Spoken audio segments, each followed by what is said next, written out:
Are you considering selling your home and don't know where to start? Then call Chris Ross. Are you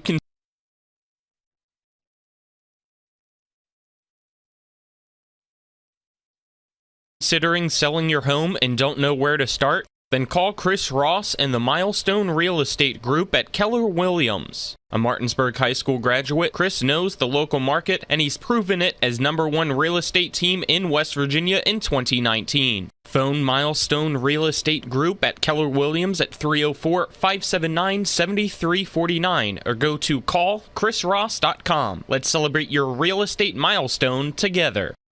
Hi, this is Rob Mario. Larry DeMarco, broker of Modern Realty Results, believes he has some of the best real estate agents in the Eastern Panhandle. Agents at Modern Realty Results have years of experience and knowledge of the local real estate market. Agents within the office work as a team to provide quality customer service. We strive to always ensure client satisfaction through handling every transaction with honesty and integrity, all while offering competitive rates. Modern Realty Results is veteran-owned and managed. Please call 304-262-4222, modernrealtyresults.com.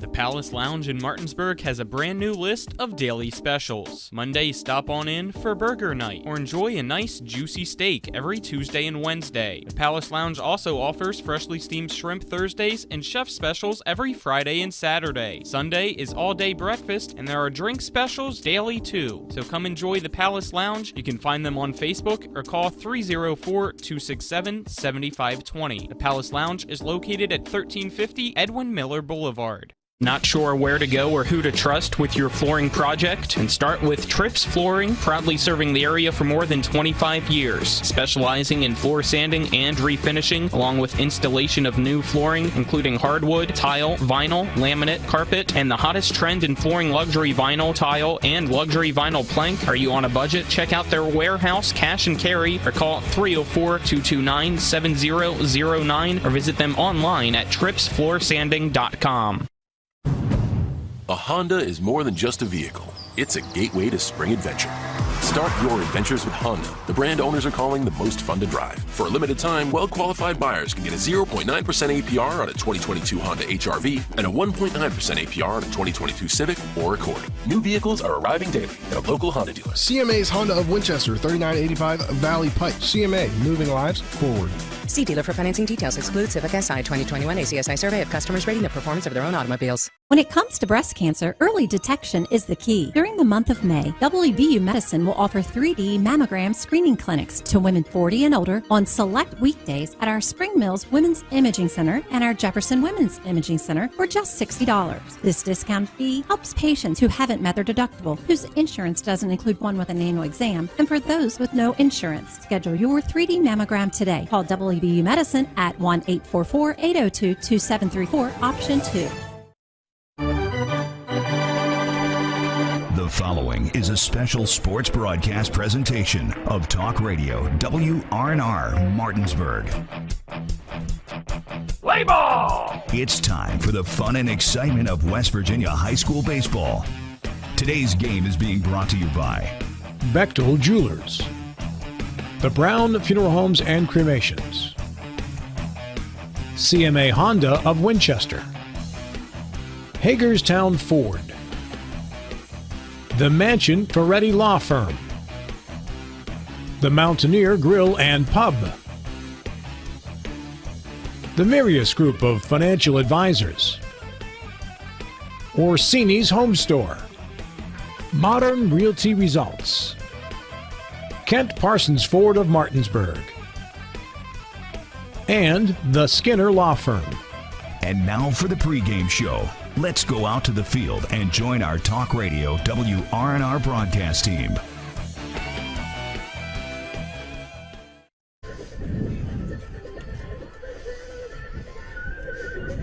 It's time for some championship baseball here in West Virginia. Good morning. Colin McLaughlin here. Alongside me is Spencer Dupuis and Trip Tobin. Our cameramen are Donald Kinney and Avery Newport. Back at the studio is Nick Verzolini. It is the Class 3A Region 2 Section 2 championship between Jefferson and Washington, and if Jefferson wins here today, they would advance to the regional championship to take on Martinsburg High School. If Washington's to get the win, we'll have a rematch set for Monday night. A very windy, overcast day. Hopefully the rain can stay away for this one, guys. But the last time we were here, it was a quick one. Yeah, it was a quick one. I mean, I didn't see that one coming, but Jefferson, didn't put a lot of base hits up, but they do, very just like the Section 1 champion Martinsburg does. When they are given base runners, either by walks or errors, they find ways to get them around. They don't need multiple, double-digit hits to score double-digit runs. So, Braden Stottlemyre is going to have to keep Jefferson off the bases like he did the last time he played him. The only pitcher in the state to have a victory over Jefferson, the only team in the state to have a victory over Jefferson at the moment. So Jefferson looking to avenge that one loss to Braden Stottlemyre. Stottlemyre's looking to continue his dominance. He beat them last year in the first game of the sectional and put Jefferson in a hole. Jefferson came back, won the next two games, and so it's just going to be a great matchup here of two great teams, two good pitchers. Your countdown. Colin, I want to make a point here. Due to the field conditions out at Washington yesterday, they played their game against Hampshire here. So this is the third game in a row they're having at Sager Field, which I think gives them a little bit of a boost because when they first played Jefferson this season, it was back in late March, early April here. So then they went that long without playing here. So when you play here 3 days in a row, I think it's going to help you tendencies to know where some balls bounce. Well, we'll have to wait and see as your countdown to first pitch brought to you by Cody's Auto Body at 851 Wilson Street, Martinsburg, where you get the work done right the first time. Call 304-901-4777 or visit their Facebook page. Let's take a 3-minute break. Then we'll be back to hear from both teams' head coaches. This is West Virginia High School Baseball on Talk Radio WRNR and TV 10. Hagerstown Ford continues to be your leader in car sales up and down the I-81 corridor. We will beat any and all competitors' prices. We've made buying a new car easier than ever with one-day delivery better than Amazon and a return policy better than Walmart. Your satisfaction is our guarantee. If you don't like it, simply return it and we'll come pick it up. No questions asked. Why would you shop anywhere else?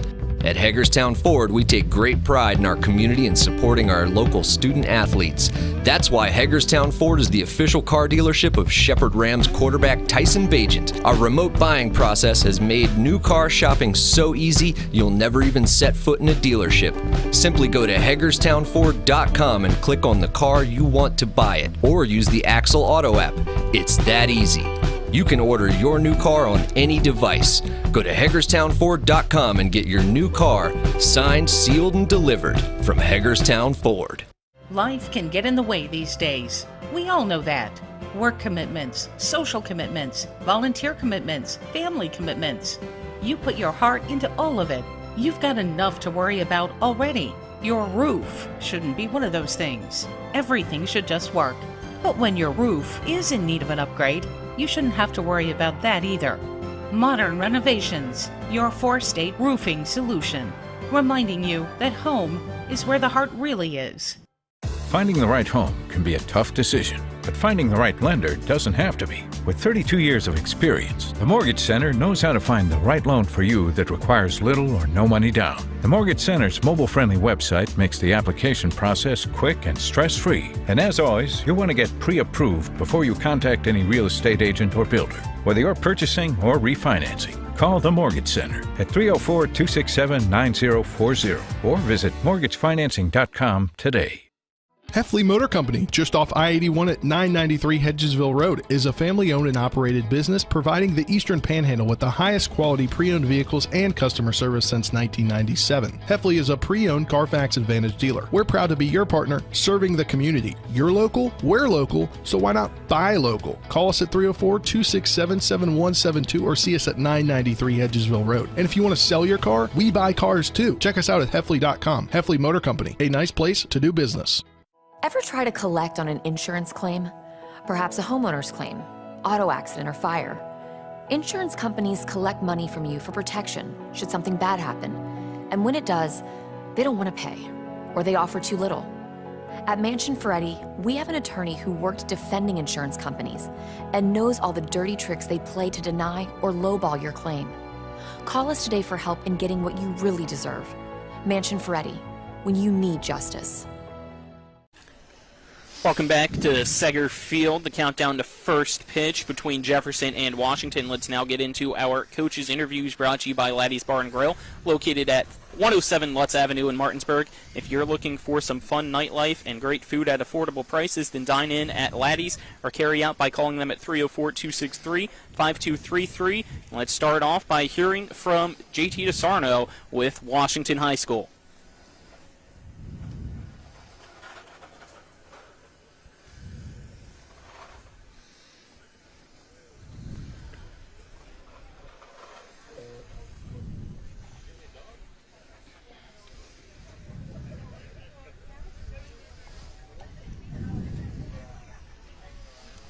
Hey, Trip, if it's Jefferson, they'll play 1 and 3 here, 2 at Martinsburg, right? But if it somehow is Washington, it'll be 1 and 3 at Martinsburg, 2 at Washington for regionals. Right? Isn't that how it works? Mm-hmm. Okay. Mm-mm. No? Yeah. Yes, that's what I thought.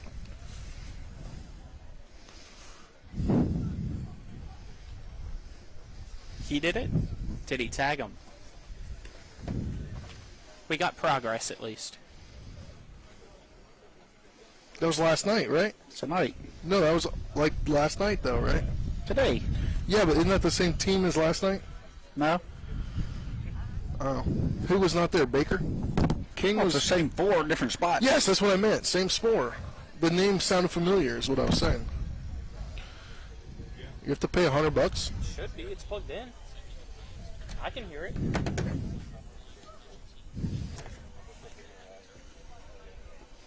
It's been playing this entire time.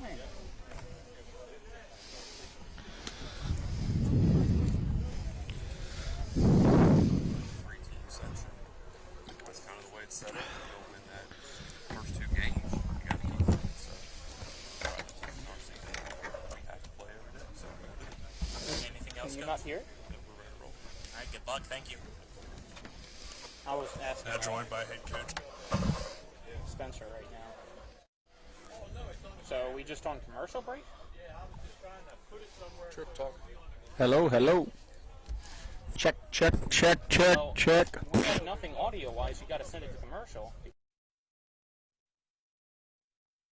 Looking for some nightlife? Then look no further. Laddie's Bar and Grill has a full bar and kitchen, pool table, and entertainment with great food at affordable prices. You can dine in or carry out by calling us at 304-263-5233. Laddie's is open Monday through Saturdays from 8 a.m. to 3 a.m. and Sundays from 10 a.m. to 3 a.m. We serve breakfast all day long, and our lunch and dinner specials are posted every day on our Facebook page. So stop on in to Laddie's Bar and Grill, located at 107 Lutz Avenue in Martinsburg. Take care of the things that we can control. All right. Well, going. Let me know how it's much. Going now. Hi, I'm Annette McDonald, and I am the designer at Orsini's in Martinsburg, West Virginia. We welcome you into our store to show you a complete line of what we do here. We design your cabinetry, quartz countertops, granite countertops, hardware, anything for the full remodel of your kitchen and your home needs. We also do bathrooms, and we have flooring available too. We make sure that your project with Orsini's is the best in the market. Welcome to Orsini's. Orsinis.com. I used that one though last game. Now joined by John Lowry, Sr., the head coach of the Jefferson Cougars. Coach Lowry, 1 win already here in the sectional tournament, which means you need 1 more to be the champions and go to the regional championship against now Martinsburg High School. What does your team need to do to get the job done today? Well, we just need to continue to have the same approach as we have all year. Just go out, play our game, try to take it 1 pitch at a time, take care of the things that we can control, be able to handle the adversity as it comes, as it always does come in a baseball game, and just see if we can play 7 innings of solid baseball and see what happens. With 4 new car dealerships and 4 used car dealerships in 3 states, Parsons is the largest used car and fastest growing new car dealer in the tri-state area. Take Parsons Ford with huge savings on hundreds of new Fords, financing from 0%. Parsons' goal of financing for all. And Parsons' famous above-market trade-in allowances that help make Parsons #1 for used cars, too. See why so many won't buy anywhere but Parsons Ford in Martinsburg. We became #1 by making you #1 first. Parsons. A reputation for caring, a legacy of service. At Brown Funeral Homes and Cremations, it's been our story since 1880. A family-owned business, we support the needs and wishes of families. We offer traditional services, as well as many options for cremation, customized remembrances, and pre-planning. Brown Funeral Homes and Cremations retains its family atmosphere and stays true to its roots. Contact us for advanced planning, or at your time of loss. We're here when you need us. Insurance companies like to play games. They say they're on your side, but they aren't. We have a team that can handle any curveball they throw. At Burke Schultz, Harmon & Jenkinson, you get a dedicated lawyer, and every case gets a team effort. So you get nearly 150 combined years of experience going to bat for you. And we like to win. Join the team that takes your personal injury case seriously. Burke Schultz, Harmon & Jenkinson. We play hardball. Providing reliable protection since 1877, we are Farmers Mechanic Insurance Companies. For over a century, we have been dedicated to provide dependable insurance protection and excellent customer service. We specialize in auto, home, farm, and business insurance. Our products are backed with personal, hands-on service. You can trust us to protect what matters most to you. For all of your insurance needs, there's Farmers and Mechanics Insurance Companies.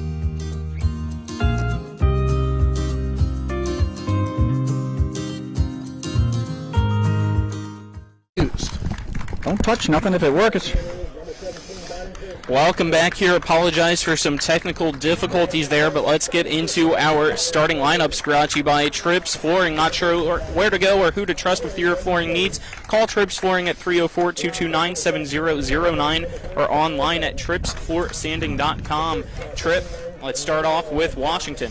With Washington tonight, you got doing the pitching, leading off number 2, Braden Stoudemire. Batting second, third baseman number 21, Zach Wick. Batting third, and your left fielder number 7, Cam Moore. Batting fourth, first baseman number 14, Colin Reed. Batting fifth, your center fielder number 17, Kobe Smith.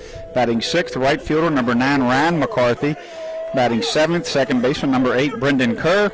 Batting eighth, doing the catching, number 4, Ty Broughton. And rounding out the lineup, shortstop number 1, Josh McCarthy. Alrighty, how about for Jefferson? For Jefferson tonight, got a couple of little changes. We got leading off, playing right field, number 9, Connor Bailey. Playing shortstop, batting second, number 3, Kellen Kinsler. Batting third, your center fielder, number 6, Sam Wabnitz. Batting fourth, cleanup, number 22, your first baseman, Sam Roberts. Batting fifth, third baseman, number 8, Griffin Horowitz. Doing the catching tonight and batting sixth, number 4, Ryan Hefner. DHing tonight and batting seventh, number 26, Noah Carter. Batting eighth, left fielder, number 18, J.J. Pavanelli. And playing second base tonight and batting ninth, number 16, Josh Cienfuegos. And tonight on the mound for Jefferson, the senior pitcher, Jarrett Day. For now, it's a beautiful day here in Shenandoah Junction. Cloudy day, 73 degrees and overcast, but hopefully for now the rain will stay away. But let's take a 2-minute break to cover the national anthem, then we'll be back for the first pitch between Jefferson and Washington. This is West Virginia High School Baseball on Talk Radio WRNR and TV 10. Ever try to collect on an insurance claim? Perhaps a homeowner's claim, auto accident, or fire? Insurance companies collect money from you for protection should something bad happen. And when it does, they don't want to pay, or they offer too little. At Mansion Ferretti, we have an attorney who worked defending insurance companies and knows all the dirty tricks they play to deny or lowball your claim. Call us today for help in getting what you really deserve. Mansion Ferretti, when you need justice. With 4 new car dealerships and 4 used car dealerships in 3 states, Parsons is the largest used car and fastest growing new car dealer in the tri-state area. Take Parsons Ford with huge savings on hundreds of new Fords, financing from 0%. Parsons' goal of financing for all. And Parsons' famous above-market trade-in allowances that help make Parsons #1 for used cars, too. See why so many won't buy anywhere but Parsons Ford in Martinsburg. We became #1 by making you #1 first. Parsons. Play ball! The pregame is over, and we're ready for today's opening pitch and the play-by-play. Today's game broadcast has been brought to you by Cody's Auto Body, Laddie's Bar and Grill, Trips Flooring, The Mortgage Center, Gary Kelly Allstate Insurance, Burke Schultz Harmon and Jenkinson, the Hefley Motor Company, the Palace Lounge, Farmers and Mechanics Insurance Companies, Milestone Realty, and by WVU Medicine, Berkeley and Jefferson Medical Centers. So let's return to the field and rejoin our Talk Radio WRNR broadcast team.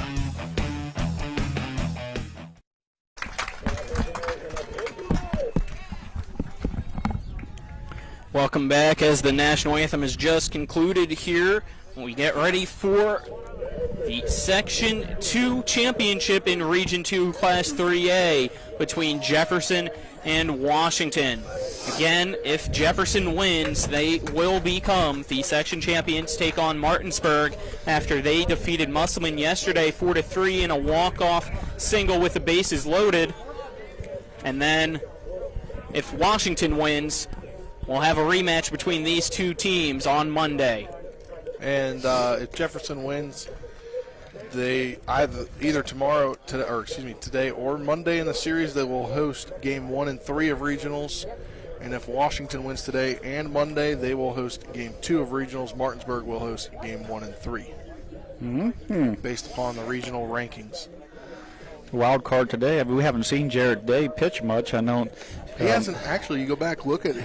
He's pitched really well in his. I think he's only started 3-4 games this year. Big, tall right-hander. Again, defensively, Jefferson, Day on the mound, Hefner catching. At first is Sammy Roberts. Second base is Josh Fuegos. Shortstop is Kellen Kinsler. Third base is Griffin Horowitz, and then from left to right in the outfield, it's J.J. Paulvinelli, Sam Wabnitz, and Connor Bailey. Due up first for Washington with a record of 15-10 coming into today's game is Braden Stoudemire, who will be pitching for the Patriots as well as they look to defeat Jefferson and continue this sectional tournament. It was a 12-2 ball game in 5 innings a few days ago between these two schools in the first game of the winner's bracket for them after it was a 14-4 win for Washington to start off the tournament against Hampshire. Then that 12-2 loss, and yesterday here at Seger Field, even though it's the home of Jefferson, Washington played Hampshire because Washington's field conditions were not the best. And, looking at Jared Day's numbers, 1.18 ERA, 4-0 on the season, 6 appearances, 23 2/3 innings, 16 hits, 7 runs, 4 earned, 9 walks to 37 strikeouts, giving up 1 home run. The great numbers there. We haven't had our opportunity to see him. Glad to get to see him here. Seen this young man a long time ago. Coached him a bit when he was about 13, 14 years old, a couple summers, and he was just kind of gangly and finding himself back then, but now he's grown into quite the athlete, long and lanky, got good arm action. So your first pitch right at 1 o'clock inside for a ball to Stoudemire from Day.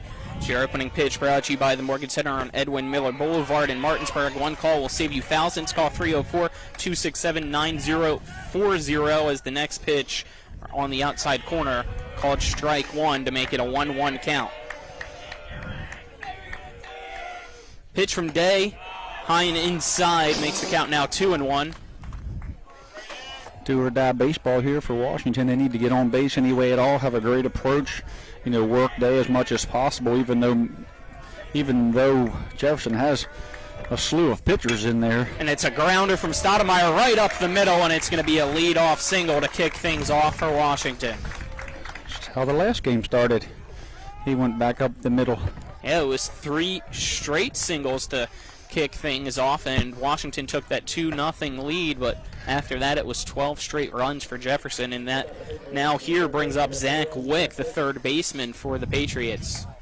Stoudemire getting relieved with a runner here. I'm not 100% sure how much I agree with that, but I'm just a collar guy here, but with his speed and athleticism, Brandon Dunbar's over there took a spot. First pitch fouled off by Wick and out of play for strike 1. But on the other side, the game's early. You don't want him to, one, get injured for sure. Secondly, you want to save his legs as much as possible should he get in deep into the game. 100, 110 in pitches, have a couple stressful innings. Another great crowd on hand as the pitch from Day cuts outside, evens the count up at 1-1 to Wick. Wind blowing in once again. Jefferson not quite the long ball threat at all. Last year, 40 home runs. This year, spotty in that category. Off-speed pitch, called strike 2 against Wick. Dunbar, the runner on first, the courtesy runner for Stoudemire after his leadoff single. Nobody out, and a 1-2 count in the top of the first. Day sets. The delivery just misses outside, so that evens the count up at 2-2. Good hold there by Wick. Ball was up a little bit. Didn't quite have the bite that the one curveball before that had, the downward angle. Fastball again misses outside. The count now full, 3-2 to Wick. Good at bat by both Wick and Stoudemire to start the game here. They both look pretty comfortable in the box. Wick moved up to the 2-hole for today's game. Payoff pitch from Jarrett Day. A fastball swing and a miss. Down goes Wick, out number 1. And the first strikeout for Day as well to bring up Cam Moore. You see some of that baseball IQ from the catcher there as he swung through, tried to catch Dunbar leaning as he tried to back pick him over there. Nearly got him on that swing and miss. Great out pitch from Day there. First pitch inside to Moore for ball 1. Almost looked like it caught the, or just misses, catching the jersey of Moore there in that left-handed batter's box. Runner on first. The lead is this pitch, a fastball, evens the count up at 1-1 from Day to Moore. Great location there on a lefty, down and in at the knees. Day sets on the rubber, checks the runner and a fastball at the feet of Moore in the dirt for ball 2. Hefner, catcher for Jefferson, keeping that one in front of him to keep the runner and Dunbar at first. Next pitch from Day again, low and inside, clipping the dirt and into the glove of Hefner. 3 balls and 1 strike to Cameron Moore. Here's a situation where Cam's got to be looking one pitch, one spot. You know, and if he gets it, he needs to unload on it. If not, just sit and look for the 3-2 pitch. Inside fastball. Moore thought it was ball 4, but it's called on the inside corner of the plate for a strike that makes the count 3 balls and 2 strikes. Another payoff pitch for Day. Just misses inside for ball 4, and that's going to be the first walk issued to put Moore at first. Stoudemire will make his way down to second with 1 out to bring up Colin Reed. And if you're Jefferson, you don't want to give up 2 base runners early here, but still have the double play intact if you need it. Force out at any base. Colin Reed, somebody that you don't want to see in this situation if you're Jefferson. Washington likes to be the aggressors early, as we mentioned last time these two teams faced off there on Thursday. It was 2-0 early. First pitch from Day to Reed. Outside for ball 1. Colin's a great baseball hitter here. Needs to get some lift on the baseball here. Stay out of the double play. You know, he hits the ball hard. Big kick from Day as this one fouled off by Colin Reed over the first base dugout. Now to play. Evens the count up at 1-1. I say he hits the ball really hard. He barrels it up a good bit. And if it were found an infielder's glove, it could turn into a double play. Need to try to lift this baseball, get it through the infield if at all possible. Next pitch from Day. Just misses the knees of Reed. 2-1 count. Yeah, that was just a little low there. Yeah, Day's not missing by much. He found some dirt there in the Cam Moore at bat, but he's going to bring on Senior out here as he's seen one too many what we call ad counts. He doesn't want, he does not want to see Washington's batters up there all the time in the 2-0, 2-1, 3-1 counts. And this is typical for Coach Lowry Senior. Yeah, he's telling I feel like this is almost every start where you get a runner on base early. Throw to contact, get ahead of batters. Days at 19 pitches so far here in this top of the first. He's already allowed a hit and a walk, but he also has one strikeout as well. And the runner on first and Moore, runner on second Stoudemire with one out here between Jefferson and Washington. As the timeout concludes, everybody will go back to their spaces. As Colin Reed steps into the right-handed box. Jared Day will step back on the pitcher's rubber mound. Day checks the runner behind him. Pitch down the first base line and slicing out of play, make the count 2-2. It's Dunbar on second, Moore on first. A 2-2 count to Reed. He won't be able to hang that curveball that he hung to Braden that first time to Colin. Pitch from Day, and it is that curveball flown out into center field. Wobnitz tracks it down, makes the catch, and immediately fires a rocket into the cutoff man, Kinsler. Beautiful throw will keep both runners at second and first, so it's 2 outs. Kobe Smith up to bat for Washington. Pitch to contact right there. I mean, not that far into center field, was able to keep the runners where they were. It didn't. It wasn't a curveball that fell right over the plate. It kind of broke away, got it off the end of the bat. Did upset his timing a little bit, so, did enough to keep Reed from barreling up. That's all you can do as a pitcher at this level. Pitch from Day. Fastball, swing and a miss from Smith for strike one. Smith has a pretty big hole over there at second he can hit through, even though Jefferson has pushed Sammy Roberts back now, so that'll close that up a bit. Next pitch from Day, another fastball and another swing and a miss from Smith, who's now behind in the count 0-2. What do you do here? 2 fastballs, 2 strikes? Go back to the well? Yeah, you got him chase on this one. Another fastball just misses inside, 1-2 count. Good pitch. Not giving him nothing really good there. If he would have offered a bat. Backs off Smith, so maybe now we'll see if he tries to get him to chase outside. Pitch from Day at the eyes of Kobe Smith. Evens the count up at 2-2. Big crowd here once again. A lot of the Jefferson fans traveling as well as we saw here on Thursday night. The Washington fans. Or that's what I meant, Washington. Sorry. Got Jefferson in my head for some reason. Not too far as it's the Jefferson County rivalry. The pitch from Day just misses outside. The count now full at 3-2. Kobe Smith has battled back. Day running that pitch count up to 26. Washington doing a good job of forcing him into a long inning here. Pitch in the dirt, ball 4. Another walk issued by Jared Day will load the bases with 2 outs to bring up Ryan McCarthy.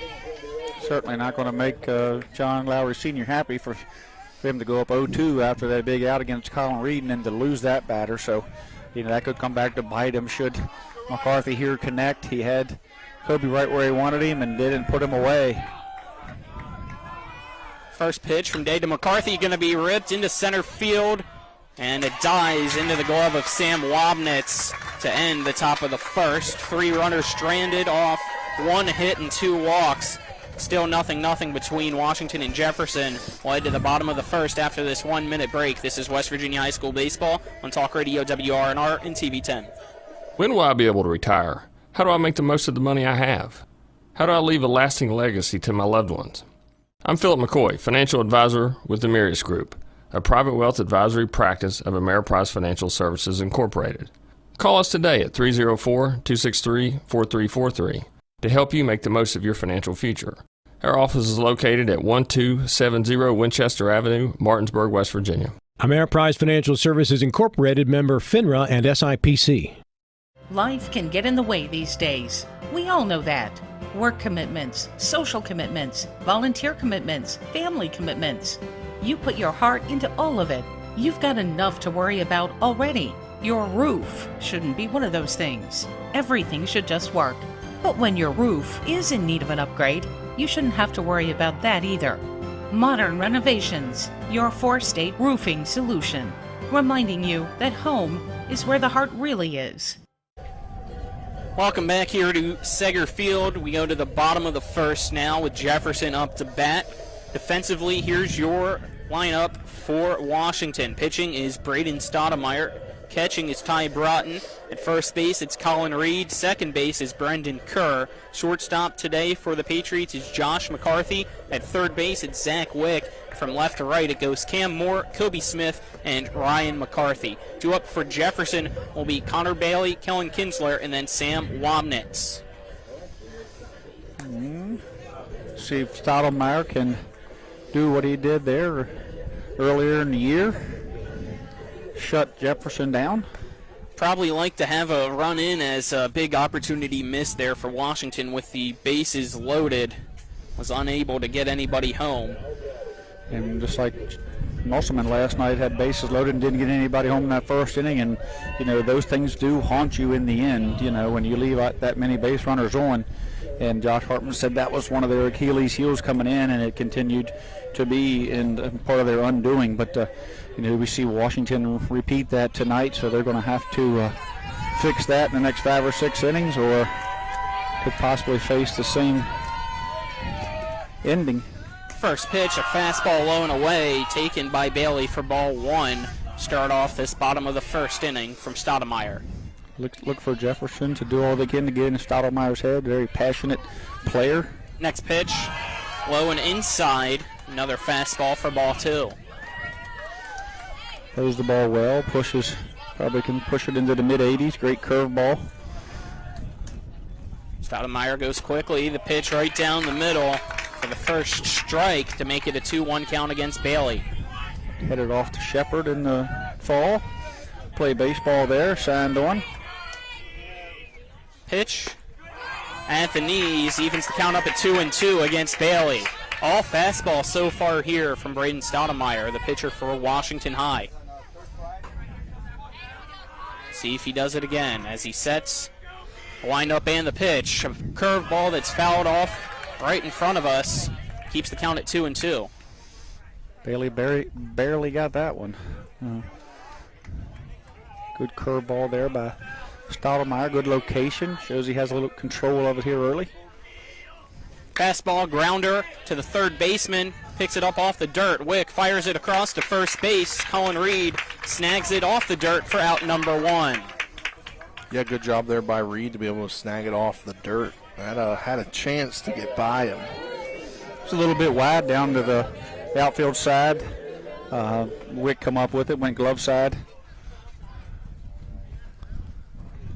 Have a timeout called. John Lowry Sr. wants to appeal to see if Reed maybe didn't get it into the glove in time. So John Paul Jones down there at first saying that Reed was off. He got the appeal. Because it was on the outfield side, I'm not sure that home plate umpire Buck Hoffmaster could help even if he wanted to, because it took him away from the base, so he was shadowed by the base a bit and 90 feet away. So call stands, 1 out. Brings up Kellen Kinsler. First pitch to him at the knees for strike 1. Stoudemire. Pitch, fastball, ripped over the head of Colin Reed into right field, and it's going to be a single for Kinsler. Really nice job by Kinsler there, just shortening his swing. Had taken that outside fastball the other way. So, Jefferson knew they were going to face Stoudemire today, knew he was going to throw the ball hard, knew he was going to push the ball inside on him and force him to speed those bats up. So look for him to shorten up a bit, force Washington to catch the baseball and make plays. Brings up Sam Wobnitz. And first pitch to him, low and away from Stoudemire for ball 1. Wobnitz steps back into the right-handed box. Stoudemire checks the runner at first. Fastball, strike 1. It's The 1-1 count now to Wabnitz. One of the reasons why you bring 24, 25 kids up on your roster is to make that dugout loud. And it is right now. When you need to make it loud. Curveball, Grounder to the shortstop. McCarthy throws it over to Kerr at second to get the fielder's choice. Out number 2. Wabnitz will advance to first safely to bring up Sammy Roberts. Yeah, soft contact there to the shortstop. McCarthy, no real chance for a double play. Did a nice job, him and Kerr, just making sure they got that out at second. 2 outs. Runner on first for Roberts, who was the winning pitcher the last time these two teams met in that 12-2 win. It's the pitch from Stoudemire outside for ball 1. Roberts at first base today for Jefferson. Stoudemire pitch low for ball 2. Not only was he the winning pitcher, he was one that hit the ball, the ground ball, as he reached on the air to score the rule run there in the bottom of the 5th inning. Stoudemire throws over to first, but in safely is Wabnitz. Stoudemire only about to throw his 14th pitch so far. Keeping that count down. Pitch right across the letters for strike 1. I bet you Sam like to have that one back. Count now 2 balls, 1 strike. It's scoreless here in the bottom of the first between Jefferson and Washington. Pitch, curveball that hits the backside of Sammy Roberts. And he'll make his way down to first. Wabnitz advances to second to bring up Griffin Horowitz with 2 outs. Yeah, I got 2 base runners on here for Horowitz coming up, and he can do some damage, Trip. Yeah, he can do lots of damage. Certainly has home run power. He's shown it this year. Also a great hitter for average, great RBI guy, great speed there on second. So, Stoudemire needs to shut this down. And Jefferson needs some 2-out hitting here, so see what gives. First pitch from Stoudemire outside to Horowitz for ball 1. Next pitch, fastball almost hits the back knee of Horowitz as he slid it out of the way for ball 2. Yeah, that's that would have stung just a little bit. That's not where you want to get hit with a fastball. No. You don't want to get hit with a fastball anywhere. Especially from Stoudemire, as this one just misses the knees of Horowitz. 3 straight balls now. It's a 3-0 count. One more would load the bases with Noah Carter on deck. Not a good spot to be in against Horowitz. And the pitch right down the middle for strike 1. And my apologies, it's actually Hefner on deck, not Carter. Catcher over there with his shin guards on, hoping to get a shot here this inning. Pitch low, ball 4. Horowitz will take his base, and that will load the bases. So similar situation, 2 outs, bases loaded. We just saw it in the top of the first. Jefferson has its opportunity now to score.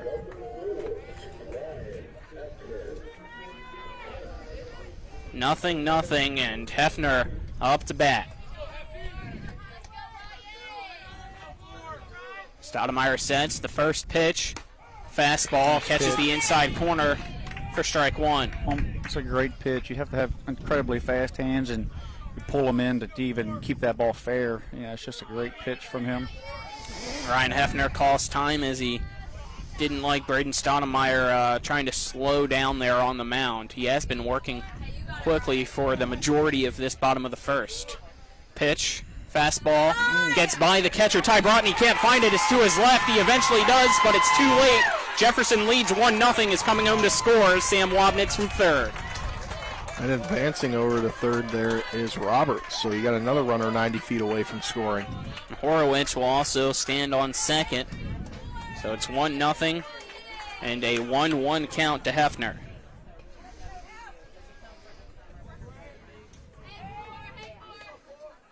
And a timeout called now by Ty Broughton, who will jog his way out to the pitcher's mound to settle Braden Stoudemire down a little bit.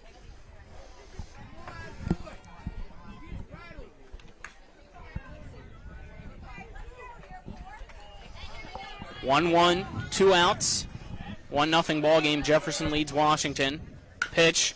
Chopper right up the middle. Charging forward is Josh McCarthy, the shortstop. His throw in time to Cullen Reed to end the inning. It's 1-0 at the end of one. We'll head back after this 1-minute break. This is West Virginia High School Baseball on Talk Radio WRNR and TV 10. When will I be able to retire? How do I make the most of the money I have? How do I leave a lasting legacy to my loved ones? I'm Philip McCoy, financial advisor with the Mirius Group, a private wealth advisory practice of Ameriprise Financial Services Incorporated. Call us today at 304-263-4343 to help you make the most of your financial future. Our office is located at 1270 Winchester Avenue, Martinsburg, West Virginia. Ameriprise Financial Services Incorporated, member FINRA and SIPC. Are you considering selling your home and don't know where to start? Then call Chris Ross and the Milestone Real Estate Group at Keller Williams. A Martinsburg High School graduate, Chris knows the local market, and he's proven it as #1 real estate team in West Virginia in 2019. Phone Milestone Real Estate Group at Keller Williams at 304-579-7349 or go to callchrisross.com. Let's celebrate your real estate milestone together. Back here it's 1-0. Jefferson on top of Washington now. To the top of the second we go. Due up for the Patriots, it's Kerr, Broughton, and Josh McCarthy, the 7, 8, 9 batters. Both teams so far had the bases loaded, but it's only been Jefferson to get one home. Jefferson, got those couple free bases and capitalized, base hit by pitch and a walk, which ended up being the bases loaded. Then they got a bit of a wild pitch, crossed up. Stottlemyre crossed up Broughton, ball got away. Wobnitz with that speed comes down the line and scores. This is almost the exact opposite there of the last game these two teams played here on Thursday, as Washington was able to take a 2-0 lead after the first inning. Well, this is going to be Jefferson is. I believe this is going to be a 7-inning game of excitement. But every time I say something like that, the opposite happens, because that's just how baseball is. It never seems to follow suit.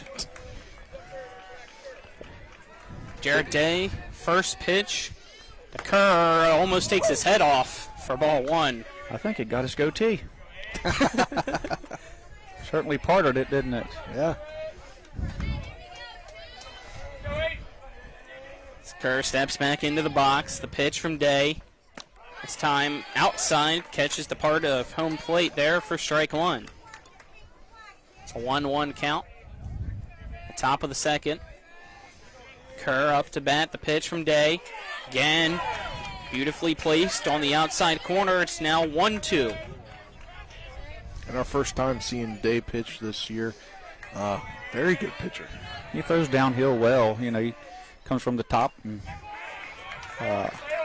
he's pretty much an over-the-top kind of guy, and throws downhill, comes off that mound, long, lanky, keeps the ball down, and that's what you have to do in baseball. When the ball gets elevated, when you hang baseballs, that's when you get hit. You don't have to be the hardest throwing guy if you can place your fastball like that. Called strike three, down goes Kerr for out number one, the second strikeout issued by Jarrett Day this afternoon. Something that Washington has to avoid is taking strike three, of course. Brings up Ty Broughton, the catcher, and he takes the first pitch for strike one. But he's found a spot there, a sweet spot. Him and home plate Buck Huffmaster's hooked up, and he's found that outside corner from that right side, and he's hitting it. Broughton fouls this one off, makes the count now no balls and 2 strikes. Probably try to get him to chase here on this one, right, Tripp? You would think. Probably going to be a fastball in and hard. Oh, they're going away and up. Hefner sets up outside, the pitch just missing. Didn't get him to chase, though. Kind of hard to when you might possibly, if you glance back, if you're the batter and Ty Broughton, to see Ryan Hefner set up outside as he creeps his way over. The pitch from Jarrett Day, again outside for ball 2. If you're going to throw the chase pitch, it has to be something that you might want to chase. And that right there was that one started out and stayed out and went out further. Into the left-handed batter's box. Pitch from Day, fastball, chopped foul into the backstop to keep the count at 2-2. What it did was set that up, then he came in hard with the fastball in, so, not necessarily was it a complete throwaway pitch. It was a setup, more of a setup pitch. Just got away from it a little bit, but it did set up that fastball in. Pitch from Day. Just misses high and outside. The count now full. 3 balls and 2 strikes.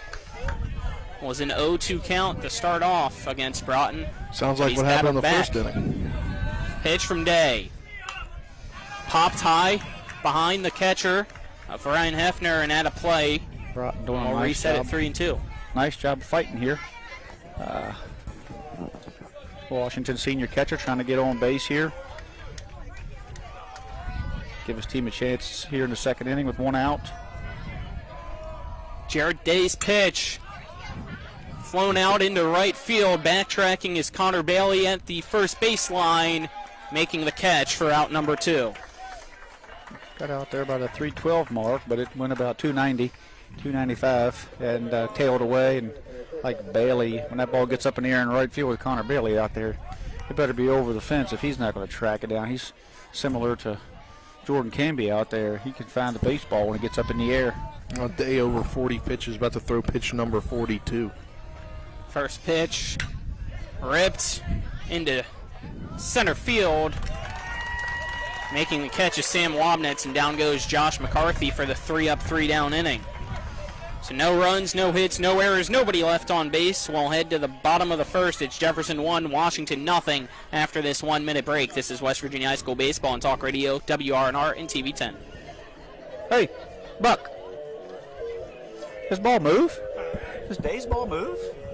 Looking for some nightlife? Then look no further. Laddie's Bar and Grill has a full bar and kitchen, pool table, and entertainment with great food at affordable prices. You can dine in or carry out by calling us at 304-263-5233. Laddie's is open Monday through Saturdays from 8 a.m. to 3 a.m. and Sundays from 10 a.m. to 3 a.m. We serve breakfast all day long, and our lunch and dinner specials are posted every day on our Facebook page. So stop on in to Laddie's Bar and Grill, located at 107 Lutz Avenue in Martinsburg.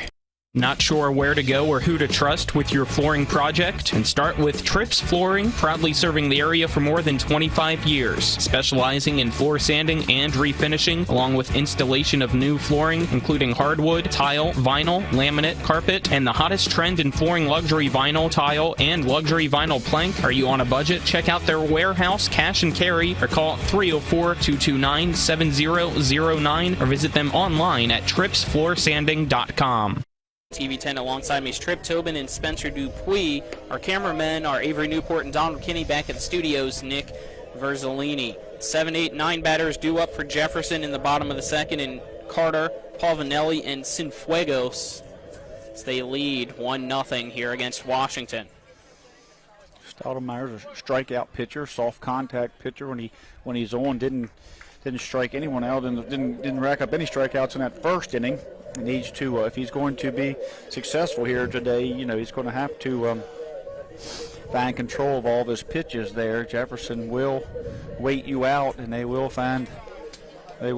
quickly understand which pitches you have, which pitches aren't working for you, to settle them. So, he needs to settle in here, let those nerves calm down, not let that big dugout of Jefferson get under his skin.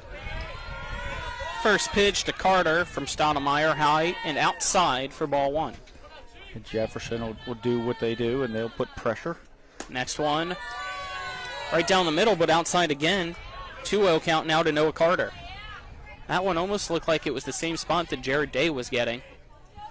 We'll have to wait and see as this one low and inside. 3 straight balls from Stoudemire to Carter. Start off this bottom of the second inning. He needs to grind it out here. Could possibly be his last start. And he's going to have to find, some guts here and get after it. 3-1 count now after a fastball at the knees, called a strike. Now Carter in the box, the pitch from Stoudemire inside for strike 2. If you can hit that spot all day, you will be successful. Beautifully placed at the knees on that inside part of home plate. Payoff pitch from Stoudemire. Curveball caught looking. Down goes Noah Carter for out number 1, and the first strikeout from Stoudemire. 3 straight balls, 3 straight strikes, and that's what he needs to do. He come out and he's got to grind it. He's got to find his pitches and take this team on his shoulders here and get after it and show some senior leadership and give his team a chance here today. Brings up J.J. Polvinelli, and he takes the first pitch, which is a fastball from Stoudemire, inside for strike 1. Pitch from Stoudemire, grounded right into the glove of Stoudemire off the pitcher's mound. He underhand tosses it to Colin Reed at first for a quick out number 2. He works quick. That last, after the strikeout pitch there, after the last pitch there, he kind of Broughton kind of just tossed it back to him, and Stoudemire said, "Get it to me, I want to work." So he wants Broughton to get that ball back to him quick up on that mound, right at his chest, so he can get back up on there and throw. First pitch to Josh Cienfuegos, high and outside for ball 1 from Stoudemire. Had Stoudemire at 23 pitches last inning. So far now, this is his 10th, as it is a roller to the backstop. 2-0 count now to Cienfuegos. 1-0, Jefferson leads Washington, 2 outs, nobody on base. Pitch from Stoudemire, hits the shoulder blade of Cienfuegos, make his way down to first base. We'll go back to the top of the order for Jefferson with Connor Bailey up to bat. That's now 2 hit batters here for Jefferson early in this one. He has, he's susceptible to that. He's shown this year a couple times that he can hit some batters, likes to throw in, but in a little too tight there. He hit 4 or 5 batters there a couple weeks ago in a game. I can't quite remember the stat line I was looking at, but when his curveball, doesn't break, doesn't get quite the grip on it, he's susceptible to cutting one loose there and catching a batter, but I believe that was a fastball maybe. First pitch. He lost a grip on. Strike 1 to Connor Bailey. Next pitch. A line drive into center field. It's going to get down for a single to bring up Kellen Kinsler, who singled in his last at-bat. 2 outs, runners on first and second, so the Cougars are threatening. And it's kind of like the first inning, where they were able to put 2 runs up. They had 2 outs with 2 runners on, and then they got a 3rd runner on, and then they got that 2 runners home. We look at Cienfuegos' average with 2 outs. 1 runner home, excuse me. Yeah, we look at Cienfuegos' average throughout the year, and with 2 outs, he was a must out for Stoudemire. You don't want to, I don't have the stats directly in front of me, but the last time we checked him, he was a sub-200 hitter, and hit him for himself today. So that's an out that Stoudemire has to get at the bottom of the order. And when he hit him, that created havoc for him real quick like. 1-1 count. First pitch was a ball. The last one to Kinsler was fouled off into the netting behind home plate. 2 outs in the bottom of the second. Runners on first and second. The pitch from Stoudemire, a curveball behind the head of Kinsler. It's a 2-1 count now. Probably just slipped out of there. Didn't finish it. Yeah, he just didn't finish it. You got a curveball. You can't place it. You have to finish it. You can't try to push it where it belongs. You have to, you have to trust your mechanics, drive that pitch down. This fastball inside for ball 3. 3 balls, 1 strike to Kellen Kinsler. Sitting on a pitch here, sitting dead red fastball. If not, you'll see another pitch. Pitch from Stoudemire, called strike 2. The count's now full. 2 outs, 2 runners on for Jefferson. 1 on first base is Connor Bailey. The 1 on second base is Josh Cienfuegos. Pitch, curveball, inside, ball 4. That'll bring up Sam Wabnitz with the bases loaded now for Jefferson. And 2 outs. Same situation in last inning. They were able to get 1 to score. And Jefferson doing a great job of getting, his pitch count up as well, knowing that Reed's not available. I don't believe that Matei's available. I would assume Sedlock's available. I think he threw in the first game. Yeah. I'm not sure who they chewed up yesterday in that game. You might want to check it was on that. Matei who they played yesterday, who pitched yesterday. Okay, so I believe he pitched the entirety of the ball game. First or no, pitch. excuse me, he pitched 6 innings. Semitic. Line drive, left center field, and it's caught by Kobe Smith for out number 3. That'll end the inning, so 3 runners stranded. It'll remain 1-0 after 2. Jefferson on top of Washington. We're back in 1 minute. This is West Virginia High School Baseball on Talk Radio WRNR and TV 10. Hi, it's Talk Radio WRNR and TV10 Spencer Dupuis. When I got into a car accident and needed to get another vehicle, I wanted to go somewhere I could trust. So I went to the Hefley Motor Company at 993 Hedgesville Road. As a first-time car buyer, I really didn't know what to expect. But at Hefley, they treated me like family. Every step in the process was seamless. Not only did they give me a great deal, but they also helped me secure an amazing interest rate. Now I know firsthand why Hefley has such a great reputation in this community. I ride with Hefley Motor Company, so you should too.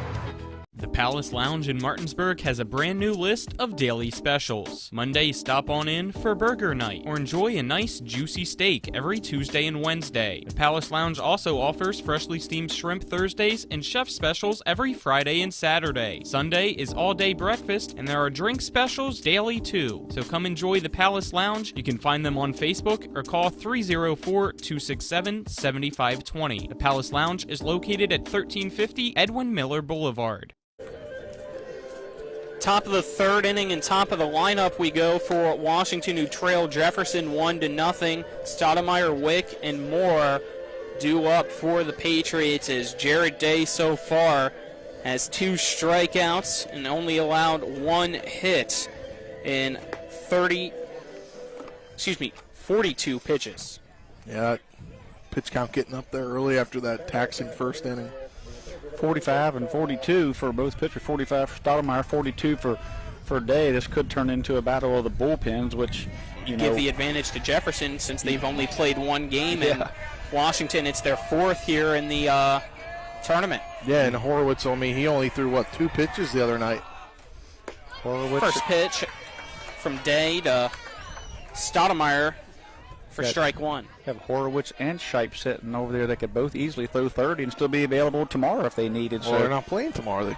Or be available Monday. They could throw 50 then, yeah. Next pitch, outside corner again from Jarrett Day for strike 2 against Stoudemire. Stoudemire the only one to record a base hit so far for Washington. As everybody's been around the order. Pitch from Day. A grounder right below the glove of Sammy Roberts at first, so it's another single for Braden Stoudemire.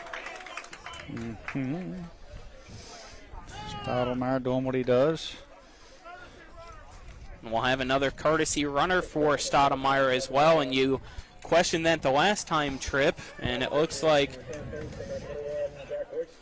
courtesy runners courtesy of Tripp Tobin. Yeah. And Tripp's Flooring.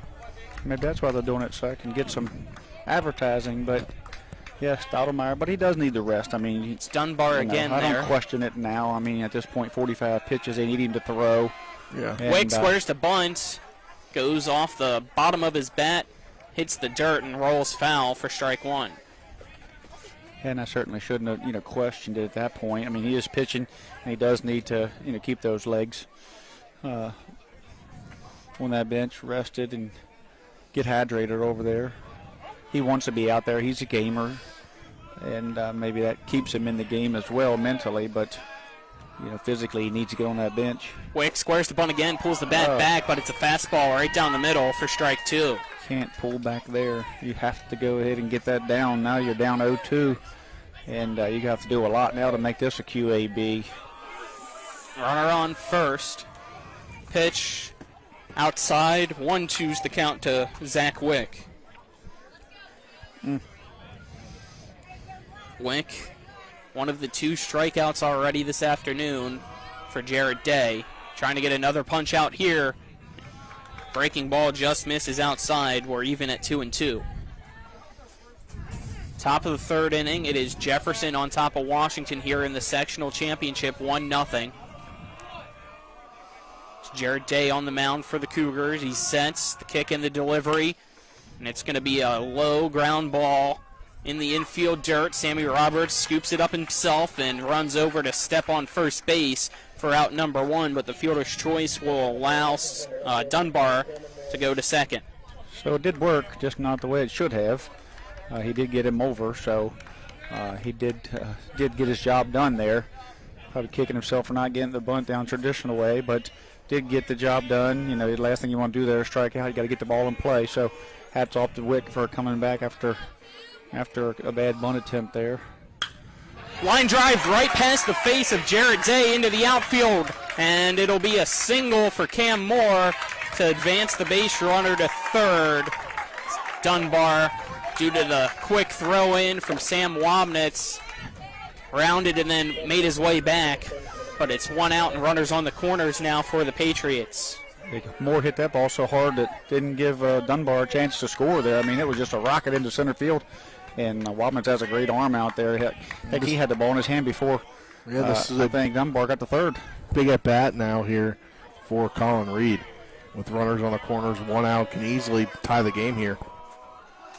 Moore's going. First pitch popped up to the first base side and out of play for strike 1. Little hit and run there. Either that or just a steal with a green light for Colin Reed, trying to keep him out of double play. Reed 0 for 1 today, flew out to center field in his last at bat. He's trying to tie things up, maybe even give Washington the lead as the go-ahead runs on first. The pitch, fastball outside, the throw to the shortstop over the head, into the outfield. We're tied up at 1 after the throwing error by Ryan Hefner, the catcher. Yeah, I think you just keep that one and throw it back to the pitcher. There's no reason to throw that one there when you don't have anybody even close to second base. The trick play fails. Yeah, they were just trying their first and third play. It's a play designed to look like it's going to second to get Dunbar to come down the line. Shortstop picks it up, and then they get the guy at third, actually, but overthrown. Reed pops this one up into right field. Coming in on it is Connor Bailey in foul territory, makes the catch, and he'll throw it into second as Moore didn't realize there was only 1 out, so he doubles them up, and that'll be the end of the inning. The board had 2 outs. Yep. So it's still tied at 1, but a running error is costly there for Washington.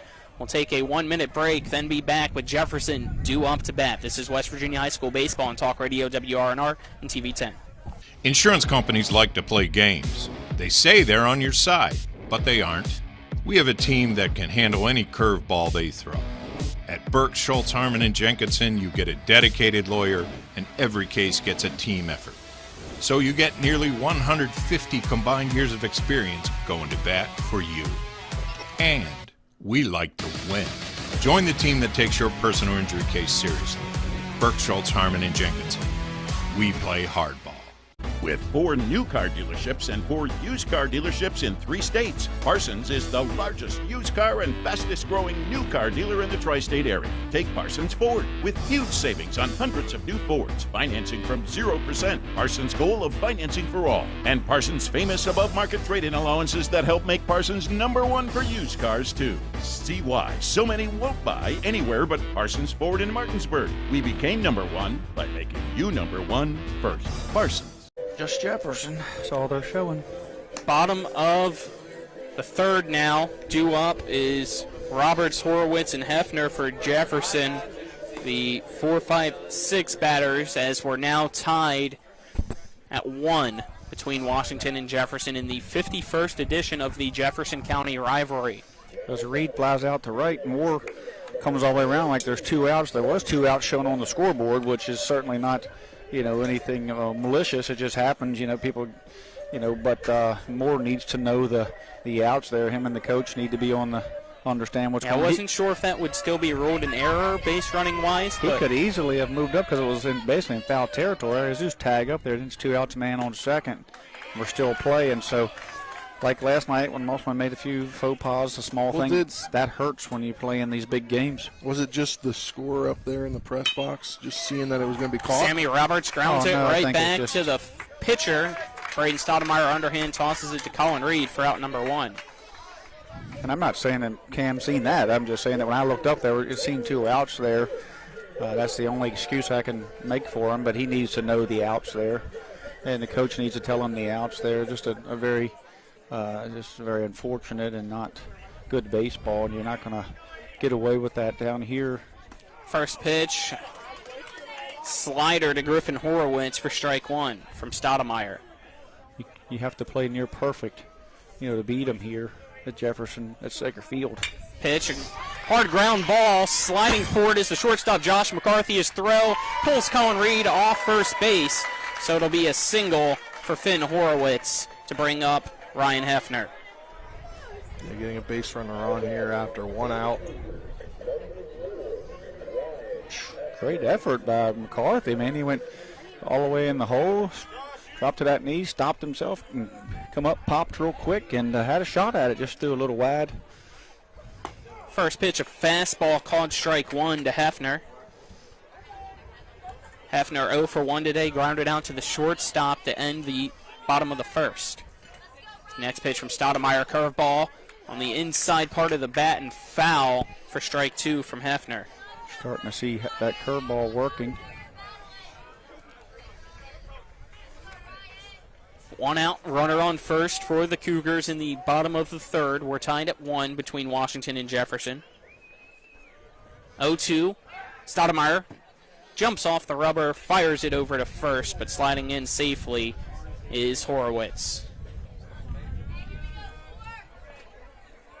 Count stays at no balls and 2 strikes. The delivery, check swing, called strike 3 from Hefner.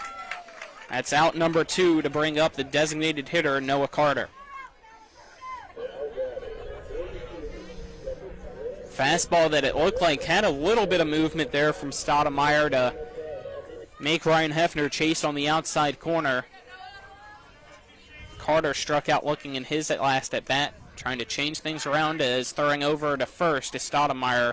Again, sliding in safe is Horowitz. No tag issued by Colin Reed. You want to keep him there, but certainly don't want to throw the ball away there and give him a free base there, get him in scoring position without having to steal. 2 outs, the first pitch outside for strike one is Noah Carter. Didn't seem like he was a big fan of that called strike. No, the batters like called strikes, do they? Big swing and a miss. The ball goes through the legs of Ty Broughton into the grass behind home plate. But the swing and a miss will make it an 0-2 count. But also advancing to second base now is Horowitz. So a runner in scoring position, but 2 outs, an 0-2 count now to Noah Carter. He must have got a little Vaseline on that one. It really bit. It fooled everybody. Payoff pitch way outside, and that allows Horowitz to advance to third on that wild pitch. 1-2 count that took a hard hit off the brick behind home plate and rolled all the way back to Ty Broughton, but Horowitz has speed on the base path. No throw was thrown down from Broughton. 1-2, the pitch. Curveball this time, Broughton able to keep it in front of him, but counts now even at 2. Man on third now, it changes the way that Broughton can receive those pitches. He can no longer try to pick them or buy strikes. He has to be a wall back there at this point. Pitch just misses inside. The count now full at 3-2, and Washington faithful to our left, not happy with that call. Thought it should be strike 3.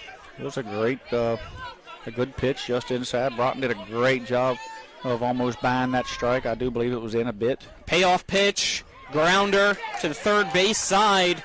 Throw across the diamond from Wick in the dirt. Colin Reed scoops it up for out number 3. At the end of 3, we're tied at 1 between Washington and Jefferson. We'll head to the 4th after this 1-minute break. This is West Virginia High School Baseball on Talk Radio WRNR and TV 10. Life can get in the way these days. We all know that. Work commitments, social commitments, volunteer commitments, family commitments. You put your heart into all of it. You've got enough to worry about already. Your roof shouldn't be one of those things. Everything should just work. But when your roof is in need of an upgrade, you shouldn't have to worry about that either. Modern Renovations, your 4-state roofing solution. Reminding you that home is where the heart really is. Hefley Motor Company, just off I-81 at 993 Hedgesville Road, is a family-owned and operated business providing the Eastern Panhandle with the highest quality pre-owned vehicles and customer service since 1997. Hefley is a pre-owned Carfax Advantage dealer. We're proud to be your partner, serving the community. You're local, we're local, so why not buy local? Call us at 304-267-7172 or see us at 993 Hedgesville Road. And if you want to sell your car, we buy cars too. Check us out at Hefley.com. Hefley Motor Company, a nice place to do business. Welcome back. Top of the fourth we go. Tied at 1 between Washington and Jefferson. Colin McLaughlin here alongside me, Strip Tobin and Spencer Dupuis. Cameraman are Donald Kinney and Avery Newport. Back at the studio is Nick Verzolini holding down the fort. Due up for Washington, Kobe Smith, Ryan McCarthy, and Brendan Kerr, the 5, 6, 7 batters in the Patriot lineup. Kobe with a lot of speed. You know, if he can get on base, he's similar to the led off for this team all year last year. Does a great job getting on base. Not a bad spot for Washington to be in here. He takes the first pitch in the dirt for ball 1 from Jarrett Day to start off this top of the fourth. Washington's wearing the blue tops this time with the button down, but the gray pants today without the full blues. Yep, not the full blue uniforms. This pitch ripped right off the pitcher's mound up the middle for a leadoff single by Kobe Smith. He just gets on base. He finds a way, swings the bat. He doesn't take a lot of walks. He's susceptible to strike out a bit, but in return, you get a guy who's an aggressive swinger. Great spot for him to be in the 5-hole there and make things happen, make the pitcher pay when he gets the ball across the plate. Ryan McCarthy up to bat. First pitch at the knees of Ryan McCarthy for strike 1. Runner on first. Nobody out for Washington. Jarrett Day on the mound still for Jefferson, and a grounder over to the shortstop, Kellen Kinsler. He turns 2. 6-4-3 makes it 2 outs now for Washington to bring up Brendan Kerr. Tight, tough play down there. Kinsler does a great job of getting to the baseball real smooth to second base. Cienfuegos got real soft hands there, and just cut across the diamond there, and Neil Riemenschneider there at first, give him the call. So you got Buck Huffmaster behind the plate, Neil Riemenschneider at first, C.L. Baker at second, and Jeff King at third. I see J.T. DeSarno, coach for the Washington Patriots, come down asking about that call.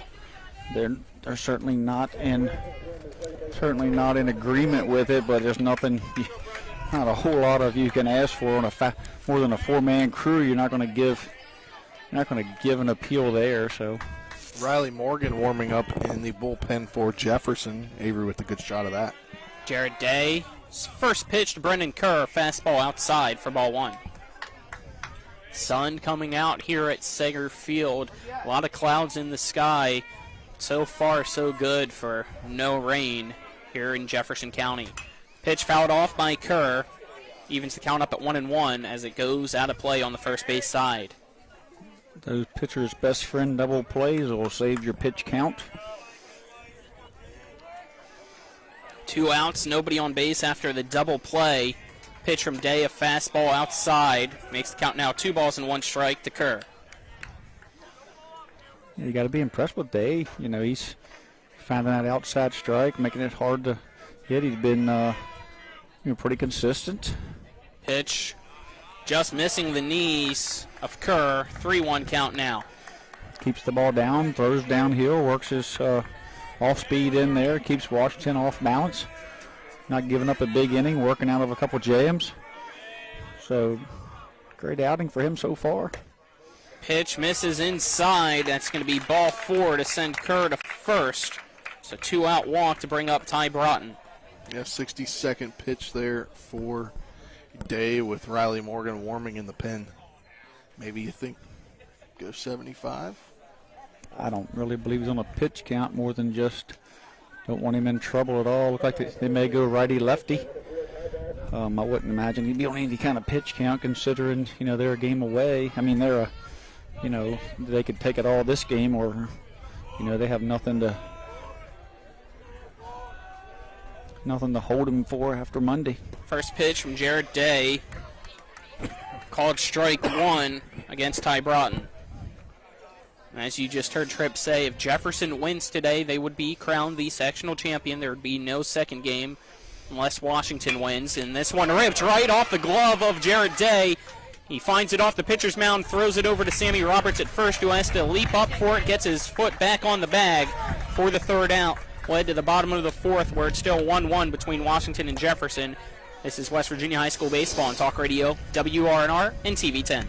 Are you considering selling your home and don't know where to start? Then call Chris Ross and the Milestone Real Estate Group at Keller Williams. A Martinsburg High School graduate, Chris knows the local market, and he's proven it as #1 real estate team in West Virginia in 2019. Phone Milestone Real Estate Group at Keller Williams at 304-579-7349 or go to callchrisross.com. Let's celebrate your real estate milestone together.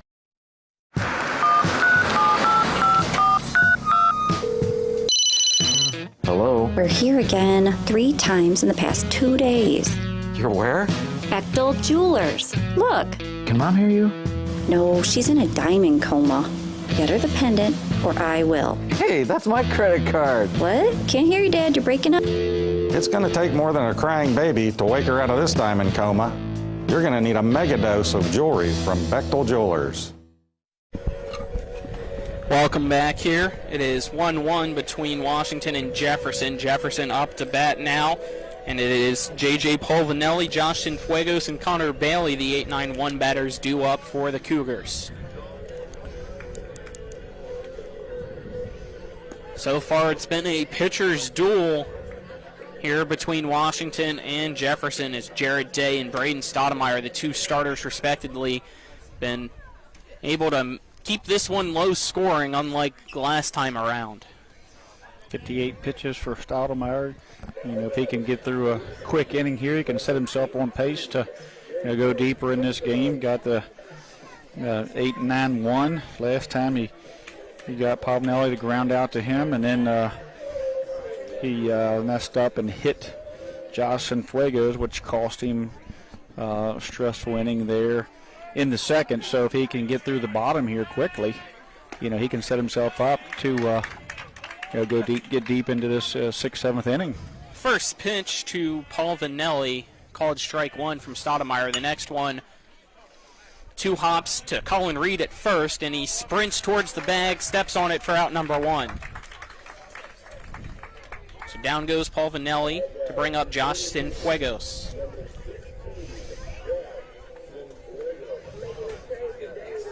Great grab there by Colin Reed off the 2-hop in the grass. Yeah, it was hit pretty good off the right-handed bat, which sometimes that kind of catches you off guard, has some weird spin to it. But might have helped that the grass on the infield was freshly mowed here this morning, as the first pitch outside for ball 1 to Cienfuegos. Had a little rain, infield soft, not getting any crazy hops, so stayed down for him. He backhanded it. This pitch inside, called strike 1 to even the count up at 1 apiece to Cienfuegos. Next one, flown out in the left center field. Kobe Smith hustling, makes the catch over his shoulder for out number 2. Big out right there. You don't have to face the top of the order with either Cienfuegos or Polvinelli or both on, so you always want to come to the top there with, outs, getting the bottom of the lineup out and seeing these top of these guys without base runners on base. Connor Bailey 1 for 2 today. Singled in his last at bat. First pitch took from Bailey outside for ball 1. You're not going to see Bailey offer too much on bad first pitches. He's looking, his approach is to hit his pitch and not to get beat by. Pitch inside, just missing for ball 2 from Stoudemire. Not to beat himself, should I say. Look for his pitch until he can no longer do that, and then protect. Fastball again misses inside. 3-0 count now against Connor Bailey for Braden Stoudemire. JT DeSarno not happy with that call. clapping his hands in frustration there in the third base dugout. Pitch outside, a 4-pitch walk. Sends Connor Bailey down to first to bring up Kellen Kinsler. Missed opportunity to, as you say, had a quick inning trip. Yeah. Now instead of 3 up, 3 down, it's 2 outs and a runner on first for Jefferson. Dangerous runner. As fast as they come out of that Jefferson dugout over there is Beetle. Runner going, the throw down off the glove of the shortstop Josh McCarthy, so sliding in safely is Connor Bailey. So it looked like the throw might have had a chance. Might have had him, yeah. It one hopped, and just as Beetle got rolling in there, it hit McCarthy right in the glove just as Beetle come through, and Bailey was able to dislodge it from the glove and ended up on, now he's in scoring position just like that. Next pitch caught a strike, so the count now 1 ball and 1 strike to Kinsler. Kinsler singled in his first at-bat. Last at-bat was a walk, so he's reached base both times. The pitch hits off home plate and then off his shoulder and goes foul. Makes the count now 1 and 2. Kinsler part of that really nice 6-4-3 double play earlier. It's really been impressive at shortstop with this, soft hands, smooth glove. He's played pretty flawless over there that we've seen, so that's tough to do at this level. When you're constantly, getting barraged with ground balls and bad hops. Braden Stoudemire steps off the rubber to put Connor Bailey back on second base after a pretty big lead there for him. Pitch. Going. Strike 3, caught looking. Down goes Kinsler to end this 4th inning. We're still tied. Washington 1, Jefferson 1. We'll head to the 5th after this 1-minute break. This is West Virginia High School Baseball on Talk Radio WRNR and TV 10. Hi, this is Rob Mario. Larry DeMarco, broker of Modern Realty Results, believes he has some of the best real estate agents in the Eastern Panhandle. Agents at Modern Realty Results have years of experience and knowledge of the local real estate market. Agents within the office work as a team to provide quality customer service. We strive to always ensure client satisfaction through handling every transaction with honesty and integrity, all while offering competitive rates. Modern Realty Results is veteran-owned and managed. Please call 304-262-4222, modernrealtyresults.com. A Honda is more than just a vehicle. It's a gateway to spring adventure. Start your adventures with Honda, the brand owners are calling the most fun to drive. For a limited time, well-qualified buyers can get a 0.9% APR on a 2022 Honda HR-V and a 1.9% APR on a 2022 Civic or Accord. New vehicles are arriving daily at a local Honda dealer. CMA's Honda of Winchester, 3985 Valley Pike. CMA, moving lives forward. See dealer for financing details. Exclude Civic SI 2021 ACSI survey of customers rating the performance of their own automobiles. Going back to Sager Field, we've got a pitching changes brought to you by the Hefley Motor Company, located at 993 Hedgesville Road in Martinsburg. You're local, we're local, so why not buy local? I ride with them, so you should too. As Jarrett Day's day is done after 4 innings, 65 pitches, 39 strikes, facing 17 batters, 4 hits allowed, 1 run, none earned, 3 walks, and 2 strikeouts. Coming in for the Cougars is Riley Morgan. On the season, Riley Morgan has a 1.44 ERA over 9 appearances with a 4-0 record. He has over 24 1/3 innings. He's given up 11 hits, 9 runs, 5 earned, 22 walks to 45 strikeouts. Back to Colin with the play-by-play. Thank you, Spencer. So we get ready for the top of the 5th inning. Josh McCarthy stepping up to the plate for Washington in this tie ball game. The 9th batter in the lineup on deck is Braden Stoudemire. In the hole, Zach Wick. Before we get started, a timeout's called. Vickers moves to left, or is in left. Pavanelli, I believe, out of the ball game. Yep. So, first pitch, fastball in the dirt for ball 1. Start off in the top of the 5th inning against Josh McCarthy. Vickers has moved in Pavanelli's spot in the lineup on game changer. Fly ball, foul. Evens count up at 1-1. I believe Riley Morgan's a sophomore, number 27, lefty. Next pitch, just misses outside. 2-1 count now to McCarthy.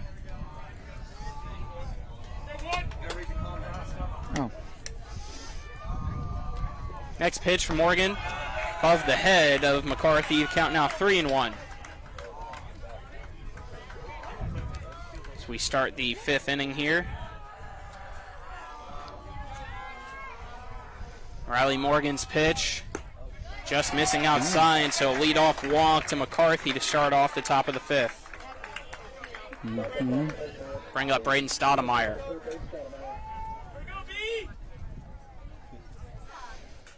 What's going on over there, guys? Nothing. Don't worry about it. We're getting a little mound visit here. You know, seniors not going to go for these walks, of course. You know, he come out, never even got up on the mound. Looked like he just kind of said, throw strikes. You know, we need to throw to contact and throw strikes.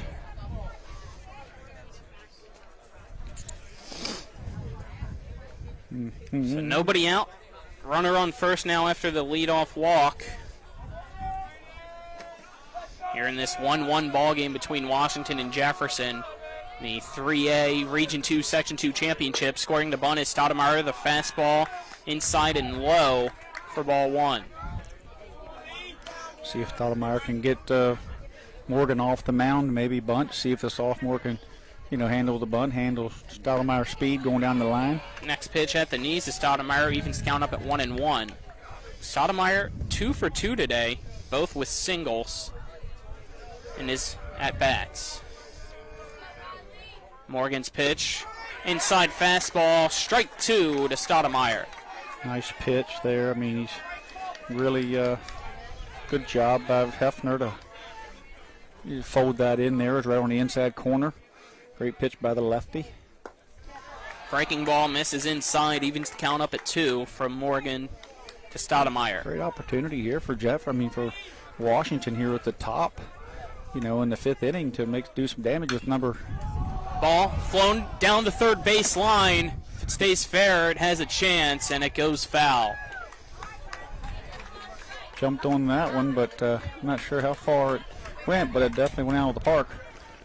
Foul there down that 312 mark. We lost it as it kind of dove in by the bullpen, but certainly foul and certainly deep. Long strike or a long foul. Pitch, breaking ball, misses outside. The count's now full at 3 balls and 2 strikes to Braden Stoudemire. Nobody out, runner on first for Washington. Payoff pitch from Riley Morgan. It's a chopper over to the third baseman, Horowitz. He fires it across the diamond. Sammy Roberts makes the catch for out number 1 on the fielder's choice, 5-3. Not a terrible thing that could happen there. He gets the runner moved over. He took a really, he's coming hobbled a little bit, coming back. He's going to have to, looks like he might have landed on the bag a little funny, so. And that might not be a good thing, as Braden Stoudemire, currently the pitcher for Washington, so you don't want to see him hurt. Otherwise, they might have to make a change that they didn't want to yet. Yeah, may have hit the bag a little bit there. Might have he was coming off pretty good, so don't believe there's any issue there other than just kind of walking it off. Zach Wick fouls off the first pitch from Morgan into the netting behind home plate for strike 1. 1 out. Runner on second for Washington in the top of the 5th. Riley Morgan on the mound in relief as another foul ball, this time down the first base side and out of play into some fans and over the head of our cameraman there, Avery Newport. Counts now 0-2 to Zach Wick. Riley Morgan here, standing tall on that mound. Pitch, fastball, just misses inside as it looks like it was at the knees of Wick. A little lower. Counts 1-2. I think what you're seeing now is that, you know, you're getting this sectional tournament, you're seeing, you know, Buck Hoffmaster, Jeff King, some of these other guys, their strike zones are very good high school strike zones. You know, just off the black a bit, nothing crazy, nothing in Major League where you have to throw it in a 6-inch tube or anything, but certainly not your typical little league, you know, wide open strike zone. You're going to force these pitchers to throw the ball, you know, over the plate. Wick fouls this one off, out of play. Above the knees and below the armpits there. So, you know, I personally like it. You know, I think it's, these guys are a little upset because they're not getting those calls, but they've gotten them throughout the year from some other umpires, but they're not going to get them tonight. Another foul ball as Wick continues this battle. 6 pitches in. This will be the 7th. The count's 1 ball and 2 strikes with 1 out. A runner on second for the Patriots. Pitch from Morgan. Popped up into right field. Connor Bailey comes in, backtracks, makes the catch for out number 2, and then throws it in as the runner stays put on second to bring up Cam Moore. I think at this point, if Moore singles, let's say Cam Moore would single, I think you're going to have to take a shot eventually, at coming home. Take your chances. This game could go on, but McCarthy needs to get into a 2-out lead out there, get deep. Ball off the foot of the catcher. A throw over to third from Ryan Hefner, not in time, as sliding in safely is Josh McCarthy, and now Washington has a runner 90 feet away from taking the lead with a 1-0 count to Cam Moore. And that'll change Morgan's ability to to dunk curveballs or to force Cam to chase. He's going to have to keep the ball up out of the dirt and then throw to contact here. Pitch low for ball 2 to Moore. Colin Reed on deck. A 2-0 count with 2 outs against Moore, who singled in his last at bat, and he takes the fastball right down the heart of the plate for strike 1. Yeah, Moore's flew out twice tonight, and hard to keep him off the hit list all night long. Curveball outside corner for strike 2 to Moore. That was a great curveball there from Morgan. Yeah, lefty on lefty. Broke away from Moore. Moore fouls this one off over the stands towards the parking lot on the third base side to keep the count at 2-2. 2 balls, 2 strikes, 2 outs. Runner on third. The pitch from Morgan low for ball 3. Morgan wants to get more here, but I'm not sure that it gets any better. Certainly if difference between Moore and payoff pitch misses Reed. The outside part of the plate for ball 4. It's going to walk Moore, send him to first. So runners on the corners with 2 outs, and Jefferson has clean up hitter and Colin Reed up to bat. They have to make a decision whether they want to pitch to him or not. Should Morgan get behind him a ball or 2, they would probably put him on. But at this point, they're going to see if Washington will maybe try to steal or something. Maybe they can erase Moore via the caught stealing before they decide. First pitch inside for ball 1 to Colin Reed from Riley Morgan. You could always just intentionally walk Reed, see if Moore will break and try to get him without giving him, well. Next pitch, fastball right down the middle to Reed for strike 1. They're going to go after him, it looks like. Runners on the corners for Washington. The pitch from Morgan. Curveball outside. 2-1's the count to Reed.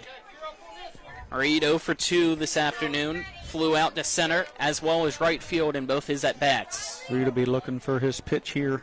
Pitch just misses the knees. 3-1 count to Reed. You wonder how long Jefferson will allow Morgan to stay in there. Should he issue ball 4 to Reed? And they did warm up Griffin Horowitz, and he's obviously in the field playing. Pitch inside, ball 4. Colin Reed will take first base. Moore to second. Josh McCarthy at third. The bases are loaded for Kobe Smith. Well, Horowitz did warm up there between innings, and he's playing at third right now, so it is a possibility he could come in. I mean, that's not the worst thing that can happen there by any means. Yeah. I mean, putting Colin Reed on, loading the bases, give you an out anywhere. Kobe Smith's certainly a hot hitter, hits the ball on the ground a lot, gives them an opportunity to get an out at any bag. First pitch, a fastball, swing and a miss from Smith for strike 1. Riley Morgan trying to keep this thing tied. It's his next pitch. Fouled down the third base side and out of play from Kobe Smith. So Smith now behind in the count, 0-2 with the bases loaded and 2 outs. Lefty on lefty. Kind of probably an advantage a little bit to Morgan here, so he can throw a curveball away. But he's got to watch, getting in the dirt, squirting away, and giving, Washington a cheap run like Jefferson got a run earlier in the game. Fastball called strike 3. Down goes Kobe Smith. The bases stay loaded. We'll head to the bottom of the 5th. Still knotted up at 1 between Washington and Jefferson. This is West Virginia High School Baseball on Talk Radio WRNR and TV 10. Remember when you were a little kid and saw your first deer? Oh, how cute. As an adult, maybe you've had a different experience. Where'd that come from? Bambi mess up your dream machine? Call Cody's Auto Body today at 304-901-4777 and get the work done right the first time. Cody's Auto Body, 851 Wilston Street in Martinsburg, has a team of auto body professionals with a lifetime of experience putting your ride back together again, regardless of how it got that way. Cody's Auto Body. When it comes to breast cancer, early detection is the key. During the month of May, WVU Medicine will offer 3D mammogram screening clinics to women 40 and older on select weekdays at our Spring Mills Women's Imaging Center and our Jefferson Women's Imaging Center for just $60. This discount fee helps patients who haven't met their deductible, whose insurance doesn't include one with an annual exam, and for those with no insurance. Schedule your 3D mammogram today. Call WVU Medicine at 1-844-802-2734, option 2. Welcome back. Bottom of the 5th inning between Washington and Jefferson. We're tied at 1 apiece, and Braden Stoudemire still on the mound here for Washington after we saw him hobble off the field with a little bit of a limp after his last at-bat that he looked like awkwardly hit the first base bag on. Yeah, he doesn't look too worse for the wear there. He's going to have to grind it out here. He needs to...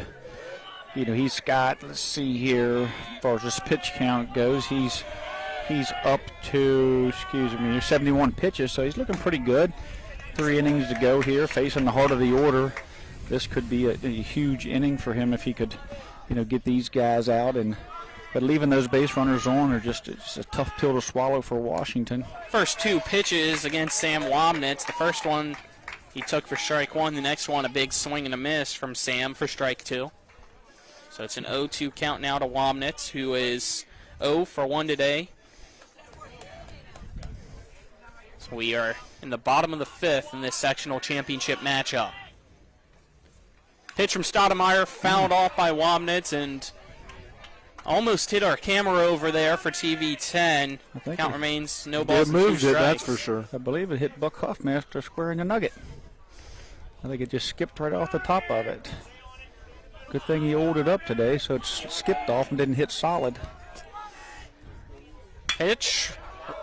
Fly ball into center field. Running back is Kobe Smith. It's caught at the warning track as Kobe Smith makes the play for out number 1. But a loud out from Sam Wobnitz. How many times have we seen that this year in EPAC? The outfield play of the center fielders and the outfielders are great unbelievable. Center fielders. I completely agree. I mean, that was a Willie Mays Hayes there. He just kept going and tracked that thing down. Brings up Sammy Roberts. First pitch from Stoudemire inside for ball 1. And a weird throw back from Ty Broughton hits the pitcher's mound. Stoudemire now has to walk off the mound to pick the ball up from the grass. Next pitch, fastball, and it hooks down the third baseline, foul for a 1-1 count now to Roberts. He's a rhythm pitcher. He likes, like I said earlier in the game, he likes the ball right back at his chest, hard where he can stand up on that mound and get ready to throw the next pitch. Next pitch is a curveball that goes outside. The count now 2-1 to Roberts. Roberts hit by a pitch in his first at-bat and then grounded back to Stoudemire in his last at-bat in the third. And he rips this one over the second baseman, Brendan Kerr's head, into right center field for a single. And Sammy Roberts, he's going to play quarterback at Shepherd. Maybe he becomes a 2-sport athlete. He's had a great season so far for his senior year. He's going to get run for, it looks like. Pinch runner. We see Dunbar down there again, warming up. Sedlock standing there. Ty Vickers, it looks like, coming in the pinch run for Sammy Roberts. Danny Kramer's throwing. Sedlock. down there standing. Brandon Dunbar standing down there. First pitch to Horowitz is a line drive into right field. Back-to-back singles, and the ball gets by Ryan McCarthy. That's going to allow both runners to advance another base each. So now runners on second and third with one out for Jefferson in the bottom of the fifth inning. Good job just going the other way with it. McCarthy out there giving it all he had, trying to keep Vickers from going all the way to third. We're going to come up throwing. Skipped off his glove there a little bit, just skipped behind him just enough to allow both runners to move up on the air. So Stottlemeyer's going to have to dig in here and have a timeout called, as we might have a pitching change possibly, as Coach DeSarno will jog his way out to the pitcher's mound. They're going to talk about I think how they're going to attack this batter and what, do they want to put him on? How they want to approach this situation with first base open. And Hefner up. Hefner's grounded out to short and struck out, so susceptible to striking out. Could he get him out? That would be, get him to strike out. That would be the best thing. But the infield's going to have to come up.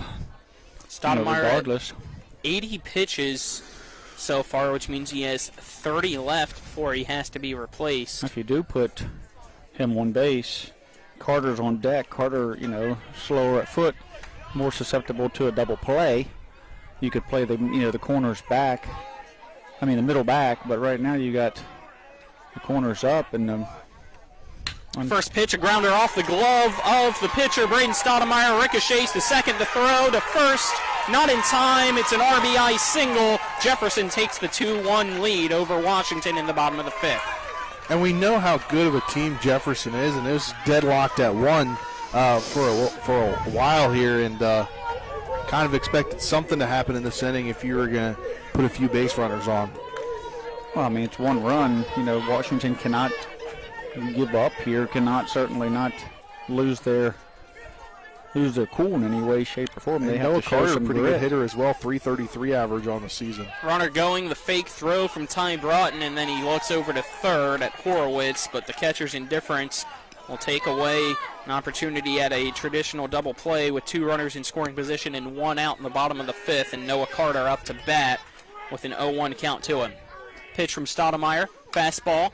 It's going to roll right back to the pitcher. He throws to Ty Broughton. Horowitz caught in a pickle. Fake throw and a tag out after the throw. Runner now going to second to throw. Not in time. Two runners are sitting on second.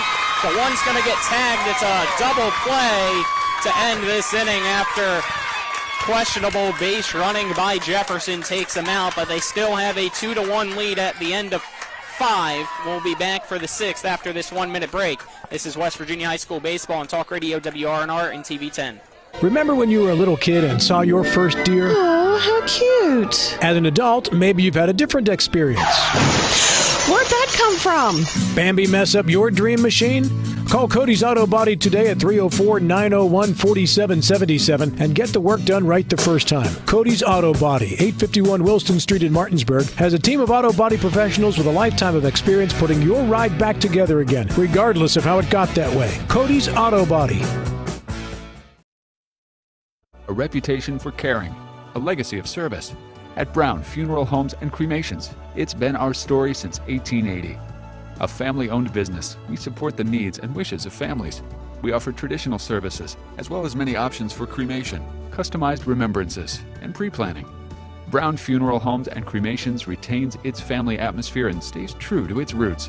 Contact us for advanced planning, or at your time of loss. We're here when you need us.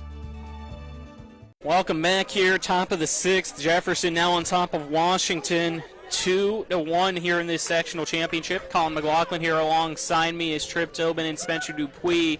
Our cameramen are Donald Kinney and Avery Newport. Back at the studios, Nick Verzolini. What a weird ending there to that bottom of the 5th, huh? Yeah, Carter hits the ball back to, directly, softly back to Stottlemyer, who goes home quickly. Catches Griffin Horowitz, who probably should have stayed his ground at third, but he took off for for home, got caught in a rundown. At that point, Hefner rounds second, heads for third, and then Carter, seeing the rundown, rounds first and heads to second. Well, as Griffin goes back to third and gets tagged out, then for some reason Hefner just had to go back to second, so then he gets in a rundown. So Hefner probably should have just stayed on third. Once they got Griffin in a rundown, you have to assume he's out, and then they just have second and third and 2 outs. It was a decent situation there after a muffed play as opposed to a double play there. So a bad base run all around on Jefferson. You don't see that often. 1-1 count now to Ryan McCarthy to start off the top of the 6th here. First pitch was a ball, the next was a strike. It's crazy to look back and how different just 2 days differences in these 2 ball games. A shot right down the third base line past the glove of the diving Horowitz. It's going to be a leadoff single for Ryan McCarthy. Start off the top of the 6th for Washington. It just goes to show what high school baseball is.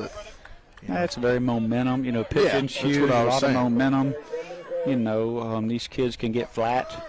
They're teenagers. They play with a lot of emotion.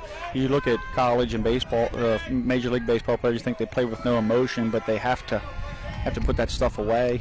Bunt laid down by Kerr, fouled off for strike 1. It came right to the backstop there. Great pitch selection by Morgan, knowing he was going to bunt, throwing the curve. Curve's hard pitch to bunt.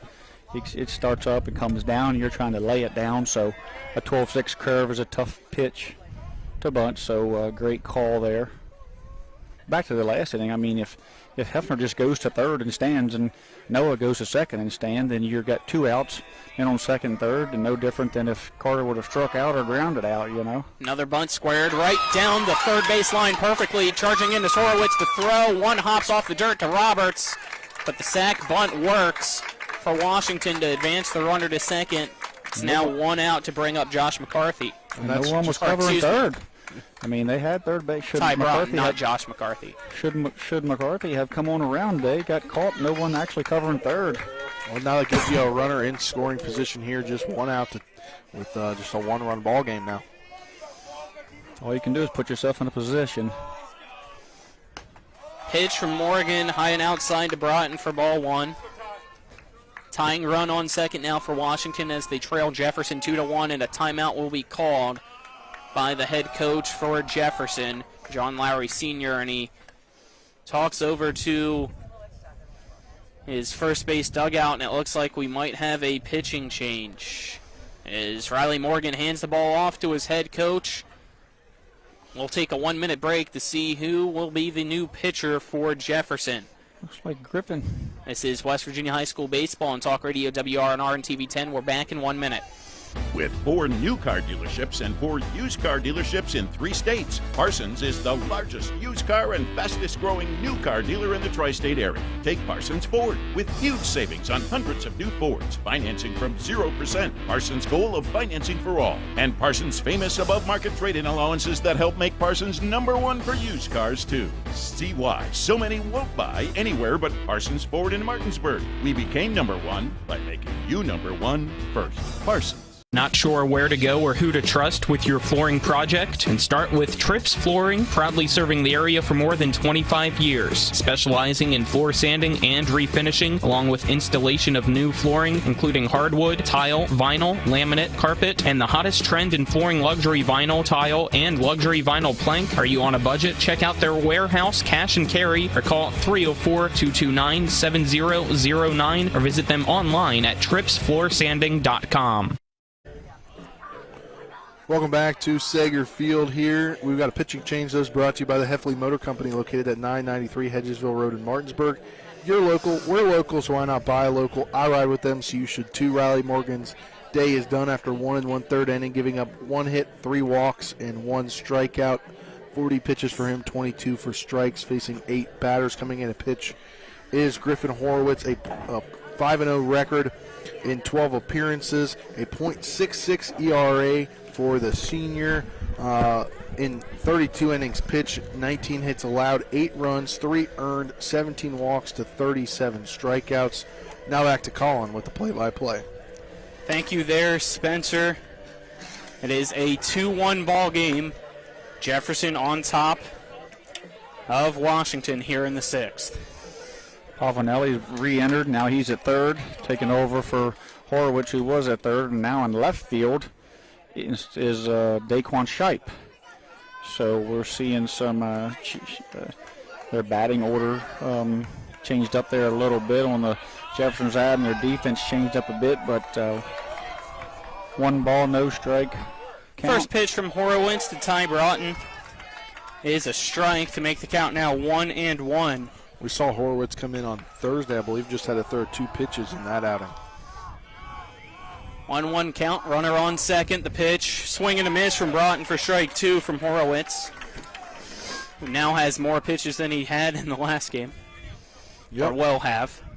He had 2 pitches, both strikes in the last game. Third pitch, a high fastball. Causes Ryan Hefner to have to stand up to keep it in front of him. Count's now 2 balls and 2 strikes to Ty Broughton. Big spot here is he can get Broughton out. He could possibly avoid the top of the order. Curveball just misses inside the count now. Full 3-2 to Broughton. Really big pitch now.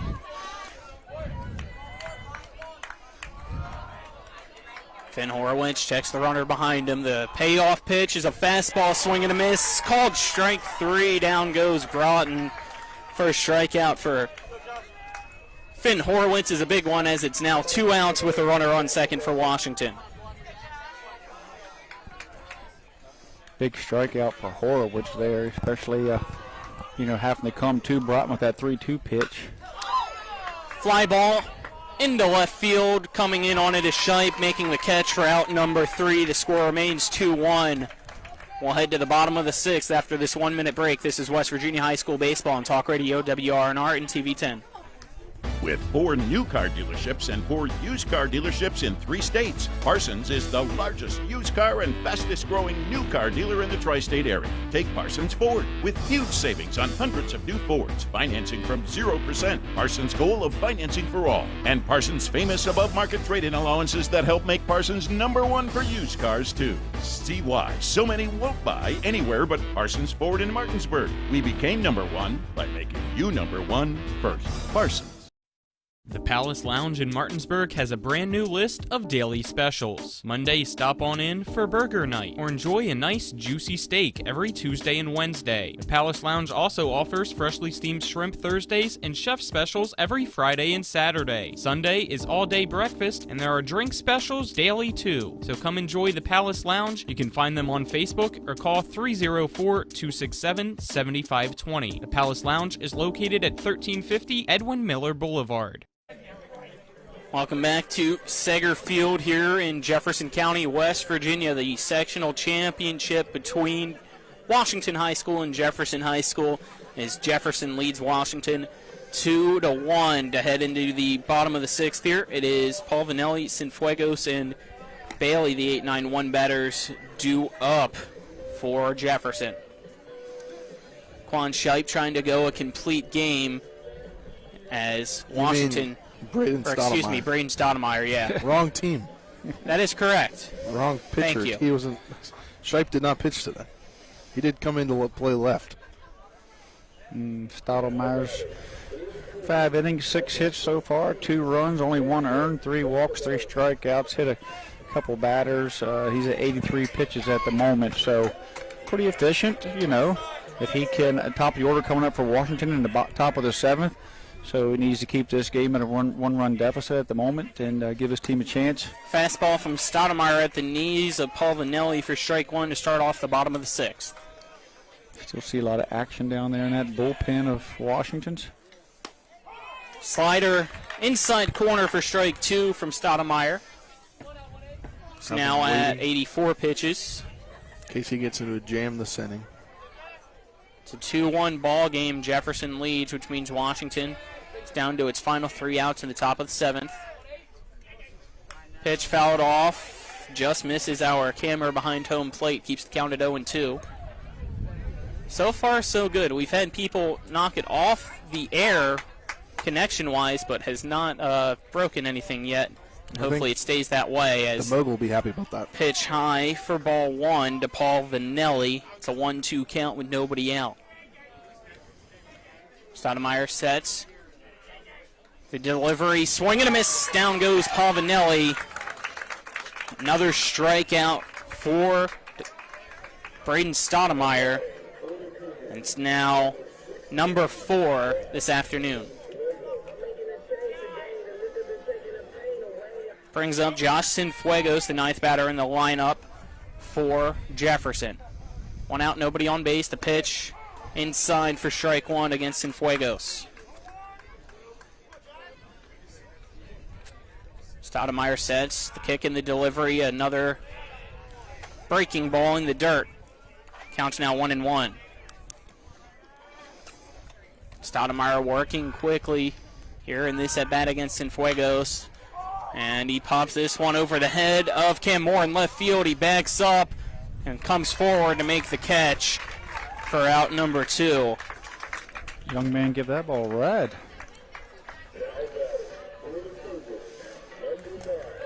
Smaller in stature as Cienfuegos, but he certainly pushed Cam Moore way back to that fence, and Cam had to come back in off the warning track and make the catch. But a little bit of wind, I believe he could push that ball out of here. 2 outs, nobody on. Connor Bailey up to bat for Jefferson now in the bottom of the 6th. Takes the first pitch looking for strike 1 from Stoudemire.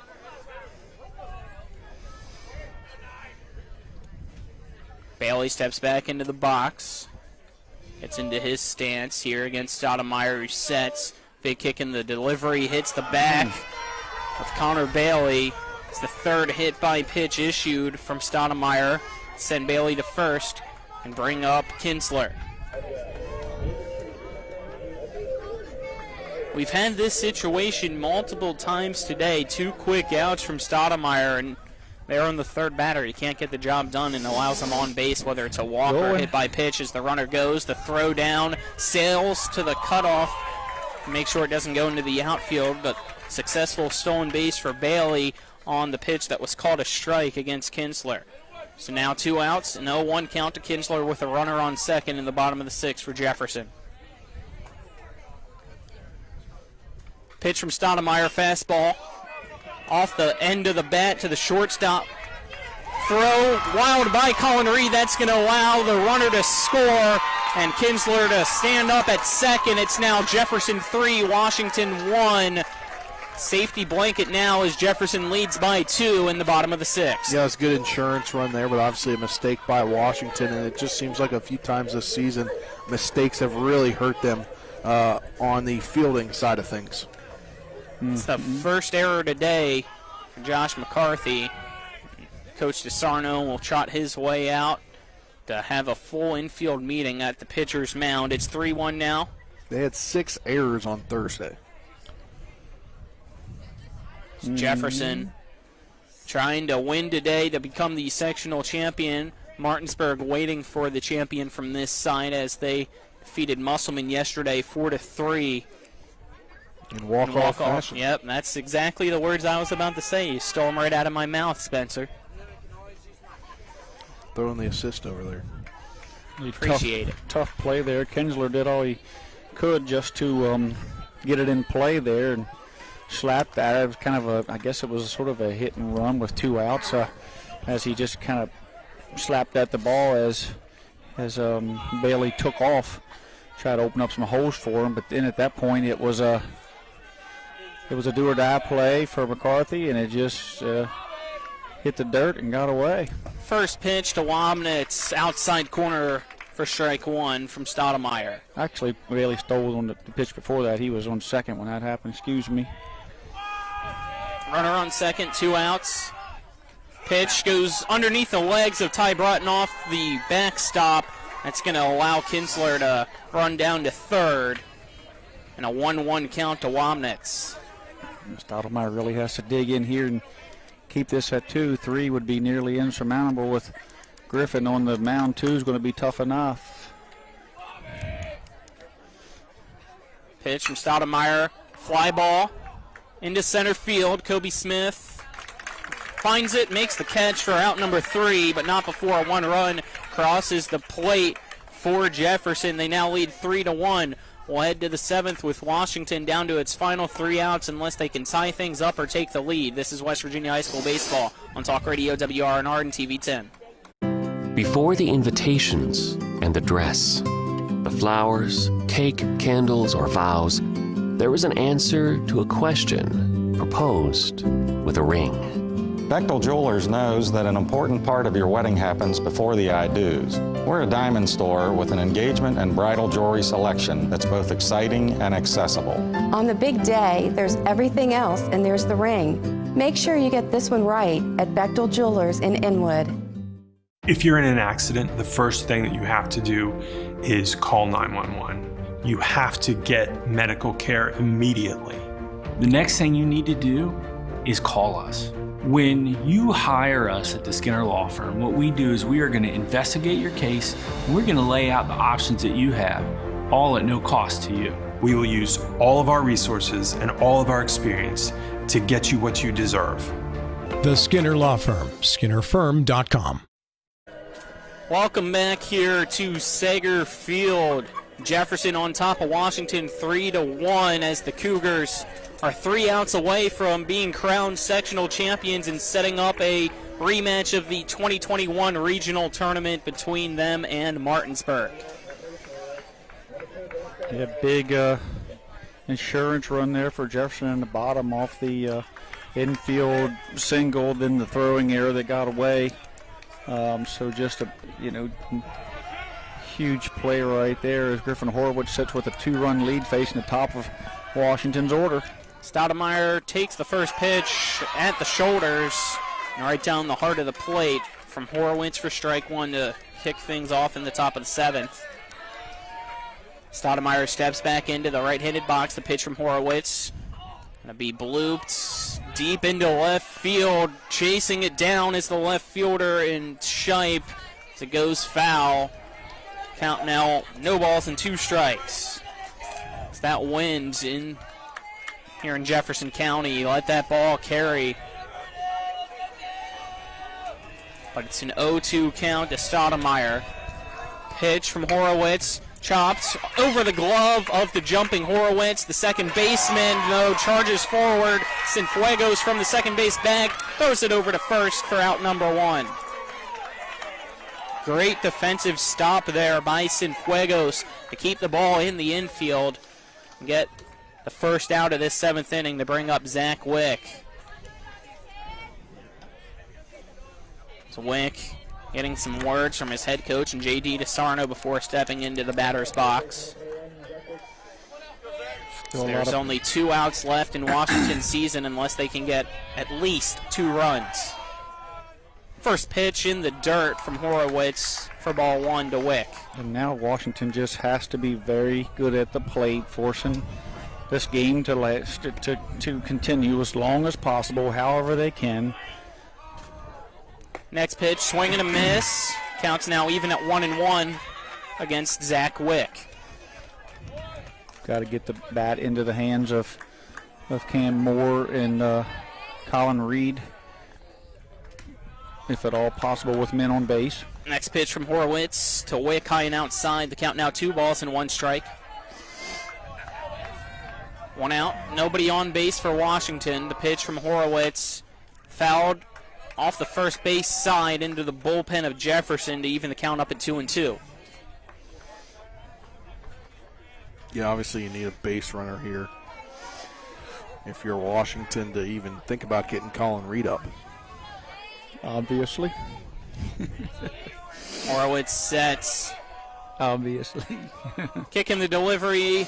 Oh, trouble. And it rolls into the grass. Charging off the backstop is Ryan Hefner. The catcher scoops it up, throws it over to Sammy Roberts at first. Washington's now down to its final out.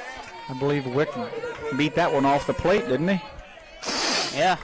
They get hit off home plate and then rolled in as home plate is in fair territory. Great play there by Hefner coming out. Cam Moore trying to keep Washington's season alive. The first pitch, fastball, outside corner, called strike 1. Horowitz gets the ball back from Hefner.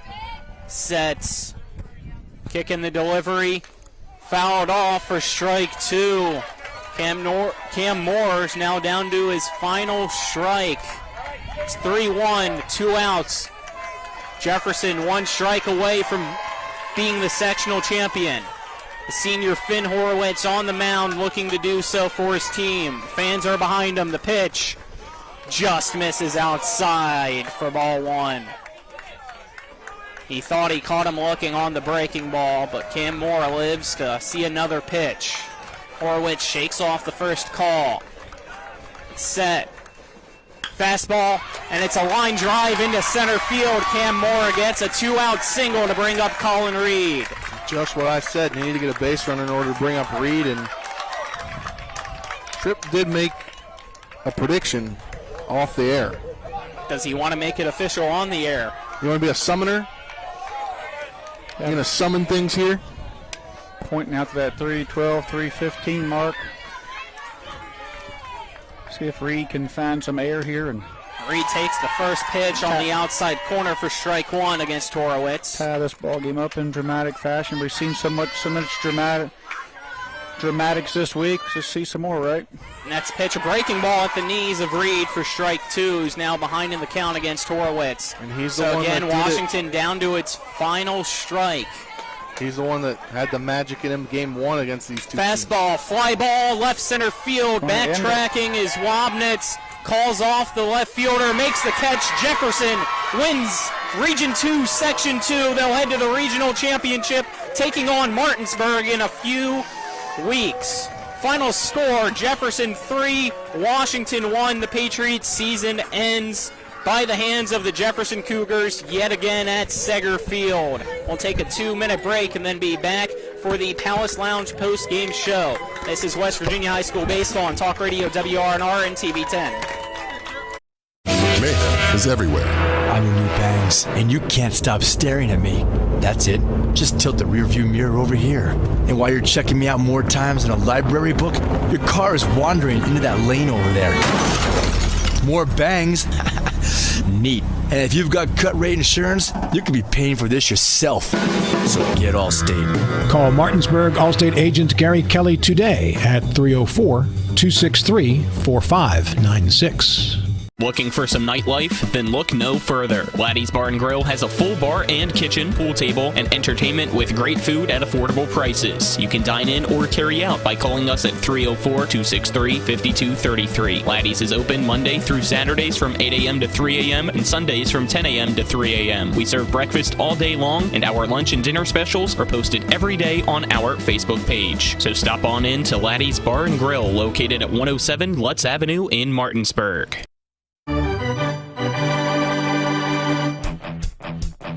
The game may be over, but don't go away just yet. We've got a complete game recap, analysis, stats, the player of the game, and we'll prepare you for our next broadcast. All on the postgame show. Today's game broadcast has been brought to you by Cody's Auto Body, Laddie's Bar and Grill, Tripp's Flooring, The Mortgage Center, Gary Kelly Allstate Insurance, Burke Schultz Harmon and Jenkinson, the Hefley Motor Company, the Palace Lounge, Farmers and Mechanics Insurance Companies, Milestone Realty, and by WVU Medicine, Berkeley and Jefferson Medical Centers. So let's return to the field and rejoin our Talk Radio WRNR broadcast team. Is crowned your sectional champions as they get the plaque on the infield. Final score, Jefferson 3, Washington 1, as we welcome you into the postgame show brought to you by the Palace Lounge on Edwin Miller Boulevard in Martinsburg with a full lunch and dinner menu, daily specials, and a clean, comfortable atmosphere. Check out the menu on the Palace Lounge Facebook page as Jefferson getting its group picture, winning again another sectional championship here at home. And what a game it was, Tripp, as let's get into your game summary brought to you by the Farmer and Mechanics Insurance Company. When it comes to you and your home, auto, farm, or business, they're trusted, reliable, and experienced. Call them at 304-263-0809 or go to fmiwv.com. And let's start off there in the first inning, in which Jefferson took a 1-0 lead, and it was off a hit by pitch that went around in a fielder's choice as Wabnitz came home to score for the Cougars. Yeah, I mean, Jefferson just squeaked out runs, all day long on, they didn't really need to cover off the ball by any means. Stoudemire's a great pitcher, and they took advantage of opportunities that they had, which is what they do. And, they knew it was going to be a close game and squeaked away with that wild pitch there in the first inning that just got away and gave them that advantage. Yeah, and then it was 1-0 for a good bit up until that top of the third inning.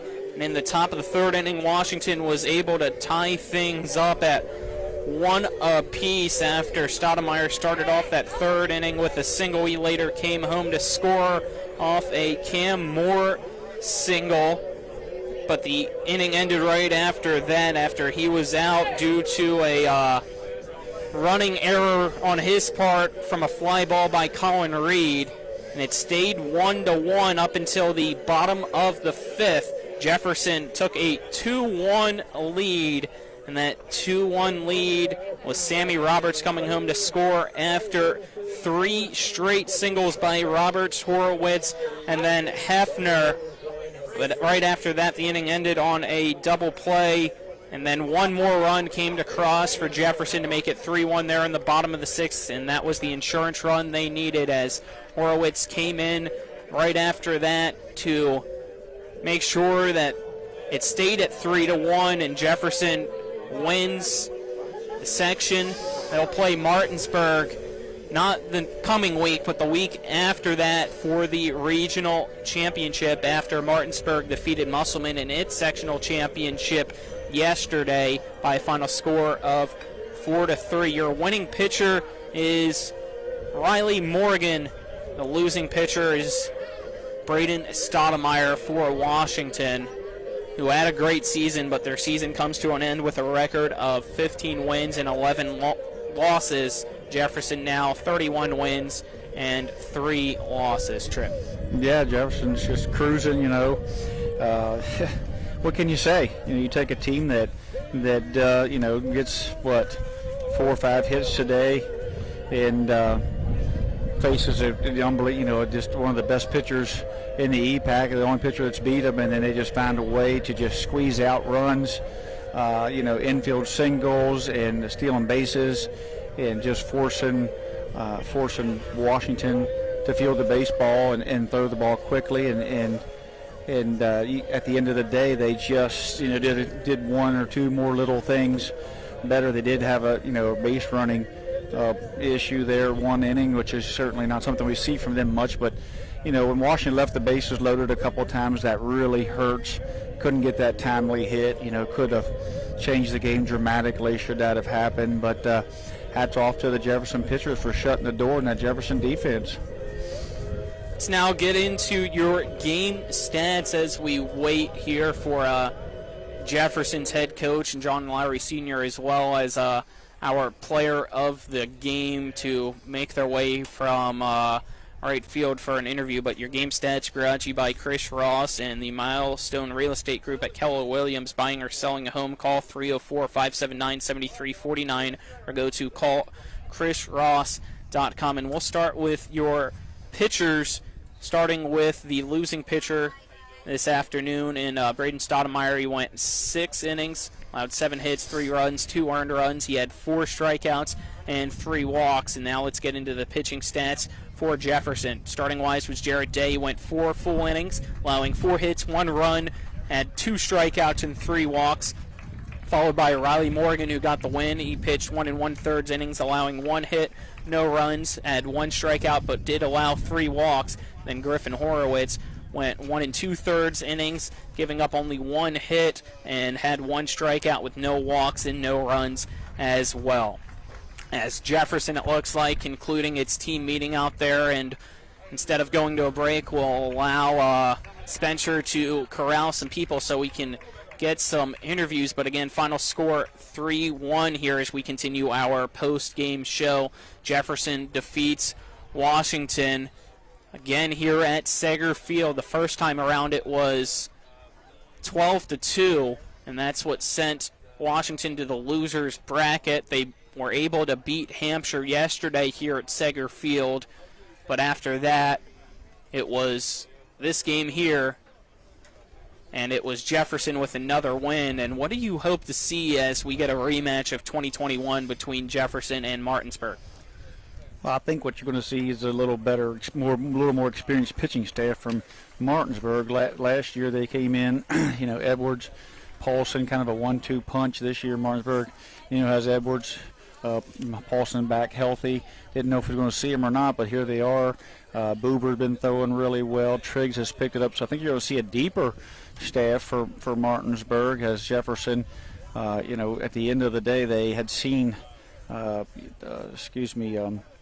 Paulson a few times last year, and they kind of got his number there in that deciding game. But I think you're going to see a more experienced staff. I think you're going to see, I think they're going to match up with Jefferson a little more this year, speed-wise and experience-wise. So, it's going to be a great series. I think they both play the game pretty similar. They have similar defenses. They don't give a lot of runs up. They catch the baseball in the outfield. They certainly get runners on, get runners around, and get runners in. So it's going to be a great series between these two. All right, it looks like we will get ready to be joined here by the head coach of Jefferson and John Lowry Sr. as he is getting helped to get his headset on and get situated there. Thank you, Spencer, with helping him out. And congratulations, Coach. Again, another sectional championship for your team. How's it feel? Well, it feels great. I mean, great high school baseball game. I thought you saw plenty of good plays on both sides. Their center fielder in particular going back, especially the ball he caught that Wabnitz hit there, and I think it was the 5th inning, just a great play. Pitching well on both sides. Opportunistic on both sides, take the advantage of the mistakes that were made, and there were few. But that's the kind of game you hope to see when a sectional championship's on the line. Yeah, it was a great game. I mean, you kind of lived up to your reputation. You got runners on, you got runners around. You took advantage of their mistakes, and you were able to squeak out a run here and there. How about that insurance run in the 6th? That was pretty big. Huge. I told Cullen he could get a base hit on that, but he wouldn't get an RBI because he wouldn't have scored enough if that ball got through the first baseman. Yeah. But I don't think you can look past the defensive play that Josh made there at second base to lead off the 7th inning. I mean, that was we haven't had many second basemen through the years that could have made that play, and that was huge to keep the tying runs at the plate then. Mm-hmm. And then you got to tip your hat to Finn, what he's done for us all year, coming in, saving games, close games. He's got some velocity. He keeps the ball in the strike zone, and he's going to make the other team beat him. So, we're blessed with that, and it was a great win for the kids. I thought Jared Day did a nice job through the 4 innings. He did exactly what we wanted him to do. Riley got his feet wet. He being a sophomore, next time out, he's been in that situation now. So it's a lot of pluses, and we're just happy to have the opportunity now to move on. We know we have a tough foe ahead of us in Martinsburg, and I'm sure the fans are going to see a lot of exciting baseball. Your team now gets a rematch of the 2021 regional championship against Martinsburg. After a few days of rest, though, are they going to be ready to go and get another state tournament run? Well, they better be if they want to get there. I hope that they would be. The one thing we don't have this year that we've had in the past, we played our allotted 32 games, so we don't have an opportunity maybe to pick up a game between the two tournaments. But with that being said, I think we have enough players and enough pitchers that if we divide up, we can we can enter squad among ourselves, and we'll stay sharp and we'll stay focused. We're going to give them a couple days off, and we'll come in. We got next week to prepare, and Martinsburg's in the same boat, although I think they probably can play a couple of games if they choose to do so. And all we can do is take care of what we can take care of. That's getting ready. All right. Thank you, Coach. We'll let you switch off now with Griffin Horowitz to put on the headset. Congrats again on the regional or sectional championship. Don't want to get ahead of myself just yet for you guys. Okay, thank you guys. So we will now be joined by Finn after thank you. He gets the headset back on. Congrats on another sectional championship. What's the emotion right now for you as a senior? I'm really happy just to go back to regionals. It's a great experience, especially with the team keep on playing baseball, and especially with what little time I've left because I leave like June 27th, so I'm happy to play as much baseball as I can. You got that really big hit there in the 5th inning. Game was tied 1-1. You and Sammy both went oppo there. Got things going that inning. You end up scoring on the Ryan Hefner ended up getting the ball in play, and they had a fielder's choice. But you guys generally, you guys hit the ball hard, hit the ball for power, hit the ball in the alleys. But Stoudemire looked like you were just kind of taking what he gave you. I don't know if was you looking away in those situations or. Well, Stoudemire's a great pitcher. He's going to Shepherd. He has a great off speed. He has high velocity on his fastball. So if he spots up pretty well too. So he spots up outside, and if he misses, it's going to be out by like a ball or two. So I'm just thinking, let it get deep, drive it backside, try to get on two, or just try to move the runner. Yeah, you did a great job there. And then you get the call from Coach there to kind of come in and get the long save. How'd that feel? It feels great. I love coming in out of the field, I guess, or out of the bullpen, but coming in the last because I don't really have to save my arm for too much. Just throw it as hard as I can. Throw it as hard as you can. We didn't see you go down 3/4 today at all. How's that been working for you? It's been all right. I've been missing a little bit. I just need to get into the bullpen this week and fix it up a little before regionals. So what do you got to do to get ready for Martinsburg now? Right now, just stay with it. We've been hitting the ball really well. Just keep on with pitching, throwing, bullpens. Just keep on staying with it. All right. Congratulations. Thank you, sir. Mm-hmm. Thank you. We'll now take our final 2-minute break here on the post-game show, and when we come back, we'll give you our WVU Medicine Player of the Game and wrap things up here from Sager Field. Again, a 2-minute break. This is West Virginia High School Baseball on Talk Radio WRNR and TV 10. Ever try to collect on an insurance claim? Perhaps a homeowner's claim, auto accident, or fire. Insurance companies collect money from you for protection should something bad happen. And when it does, they don't want to pay, or they offer too little. At Mansion Ferretti, we have an attorney who worked defending insurance companies and knows all the dirty tricks they play to deny or lowball your claim. Call us today for help in getting what you really deserve. Mansion Ferretti, when you need justice. This is Matt Miller, along with my wife, Dale. As homeowners, we've been through the mortgage process several times, and each time we went to Mark and Cheryl Savitt at the Mortgage Center. They treat you like family with personal one-on-one service, walking with you through the process from application to settlement. Plus, low interest rates and closing costs. The Mortgage Center is on Edwin Miller Boulevard in Martinsburg. Phone 304-267-9040. Or online at mortgagefinancing.com. NMLS number 237527, equal housing lender. Hagerstown Ford continues to be your leader in car sales up and down the I-81 corridor. We will beat any and all competitors' prices, and we've made buying a new car easier than ever with one-day delivery better than Amazon and a return policy better than Walmart. Your satisfaction is our guarantee. If you don't like it, simply return it and we'll come pick it up. No questions asked. Why would you shop anywhere else? At Hagerstown Ford, we take great pride in our community and supporting our local student athletes.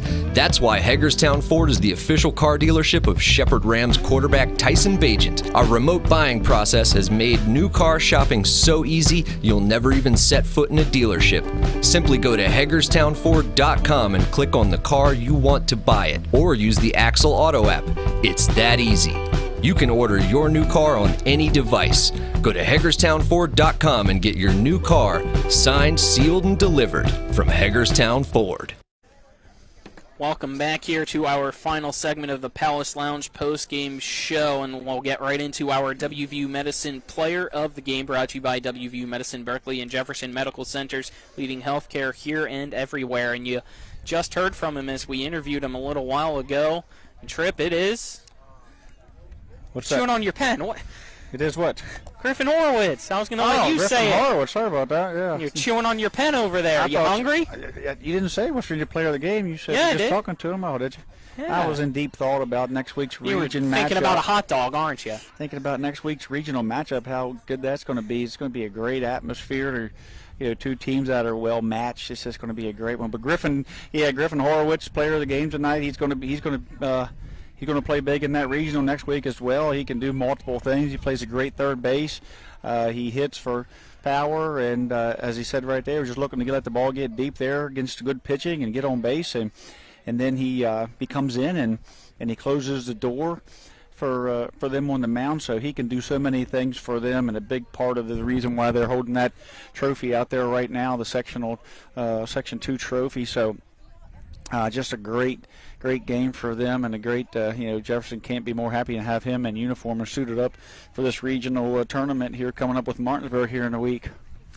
Well, that's going to wrap things up for us, and again, it will be Martinsburg taking on Jefferson for the regional championship, but it will not be next week. It will be in 2 weeks, but don't you worry, we'll still have some high school action sports-wise on the air. Instead of baseball, we'll have the softball regional championships for you. That'll be on Monday as Hedgesville takes on Jefferson in that regional championship. We'll have that on Monday. We'll get the times and put it on Facebook as well for that regional championship series, as well as the Martinsburg-Jefferson baseball regional championship show. Stay and focus on our Facebook pages, TV10 and Talk Radio WRNR, and tune into the Sports Mix on Monday at noon. We'll talk about this and more when it's Nick Verzolini, Spencer Dupuis, and myself on that from noon to 1 p.m. on 106.5 FM, 740 AM, Talk Radio, WRNR, and TV10. Final score, Jefferson 3, Washington 1. The Cougars are sectional champions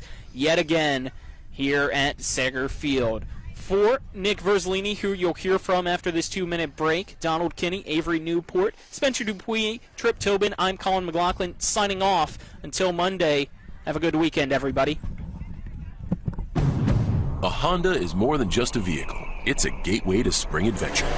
Start your adventures with Honda, the brand owners are calling the most fun to drive. For a limited time, well-qualified buyers can get a 0.9% APR on a 2022 Honda Pilot and a 1.9% APR on a 2022 Ridgeline, CRV, or Passport. New vehicles are arriving daily at a local Honda dealer. CMA's Honda of Winchester, 3985 Valley Pike. CMA, moving lives forward. See dealer for financing details. 2021 ACSI survey of customers rating the performance of their own automobiles. Are you considering selling your home and don't know where to start? Then call Chris Ross and the Milestone Real Estate Group at Keller Williams. A Martinsburg High School graduate, Chris knows the local market, and he's proven it as #1 real estate team in West Virginia in 2019. Phone Milestone Real Estate Group at Keller Williams at 304-579-7349 or go to callchrisross.com. Let's celebrate your real estate milestone together.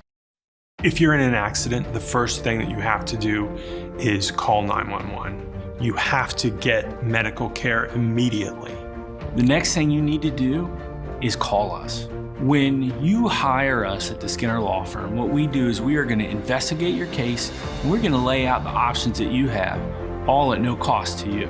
We will use all of our resources and all of our experience to get you what you deserve. The Skinner Law Firm, SkinnerFirm.com. Most insurance companies see you as a claim number. Most law firms see you as a case file. When their top priority is their bottom line, you only get a fraction of the attention that you deserve.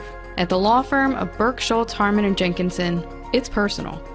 We listen to our clients to see the whole picture, because every part of you is important. For a team built on relationships and results, call Burke Schultz, Harmon & Jenkinson at 304-LAWYERS, or visit us at burkeandschultz.com.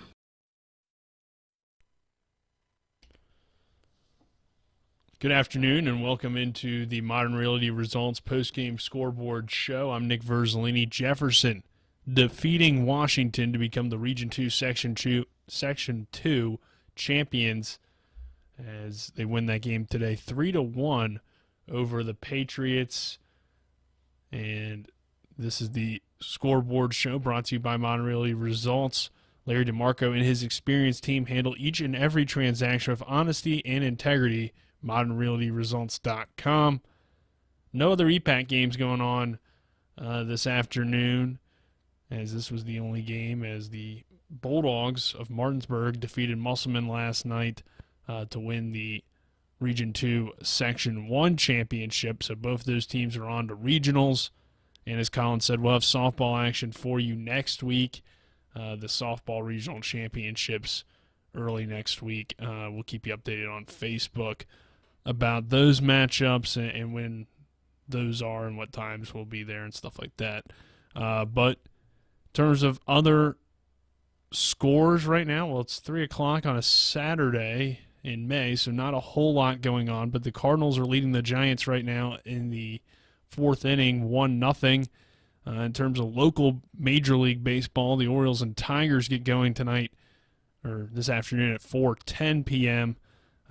Bruce Zimmerman, the Maryland native, takes the ball for the O's against Michael Pedena for Detroit. And then Washington playing Houston. Houston on an 11-game win streak. Javier takes the mound for the Astros, and Eric Ferretti will pitch tonight for Washington at 7:05. You can listen to that game right here on Talk Radio WRNR. No other local teams in action in the majors. In the NBA today, 2 big games. Game 7s between the Bucks and the Celtics in the Eastern Conference semifinals. That will be played tomorrow. No game today. So 3:30 tomorrow on ABC. Bucks Celtics from Boston. Should be a great game. And also tomorrow at 8 p.m. on TNT, you'll have Mavericks Suns for Game 7 there between those two teams. And last night in the NHL, the Capitals season came to a close as they lost to the Florida Panthers 4-3 in overtime. Florida winning the series in 6 games. Also, the Penguins lost last night, so there will be a Game 7 between Pittsburgh and New York. The Rangers winning that game 5-3. That really does it for us here on the Modern Realty Results Scoreboard Show. Again, Nats baseball tonight.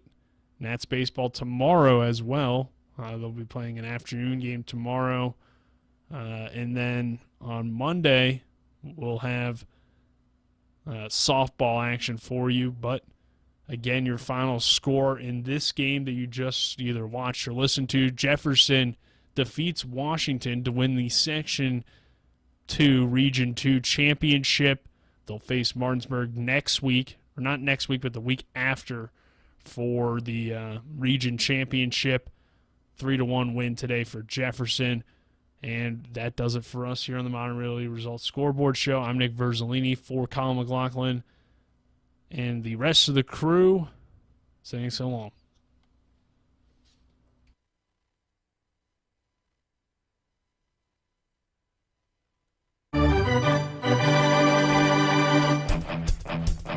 You've been listening to West Virginia High School Baseball.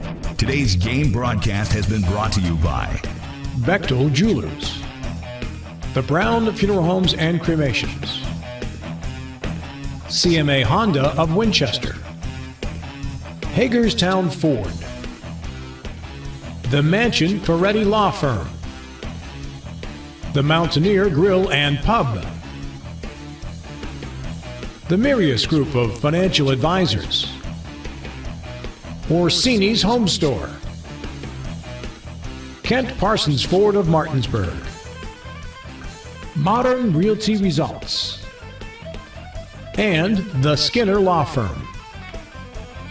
For the continued excitement of high school, college, and Major League Baseball, keep it tuned to FM 106.5, AM 740, Comcast Cable Channel 10, and online talkradiowrnr.com. All rights reserved.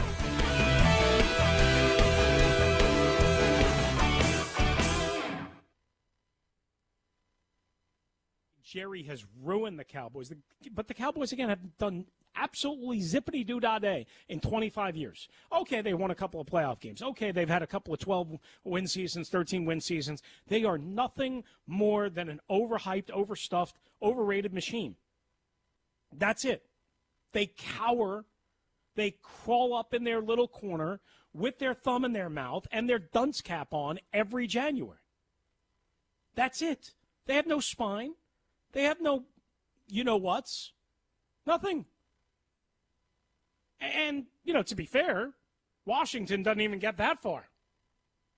And now the Giants have been the worst team in the NFL for the last 5 years, cumulatively, tied somehow with the Jets. I mean, good Lord. The Giants and the just El Stinko. Now, they'll both be better this year, right? Top 10 picks all over the place. They'll be fine. Or they'll be better, I should say. Hey, the Giants on Thanksgiving Day against the Cowboys in that coveted 4:30 slot, man. Everybody in America wants to see the New York Giants. Everyone in America wants to see Danny Dimes.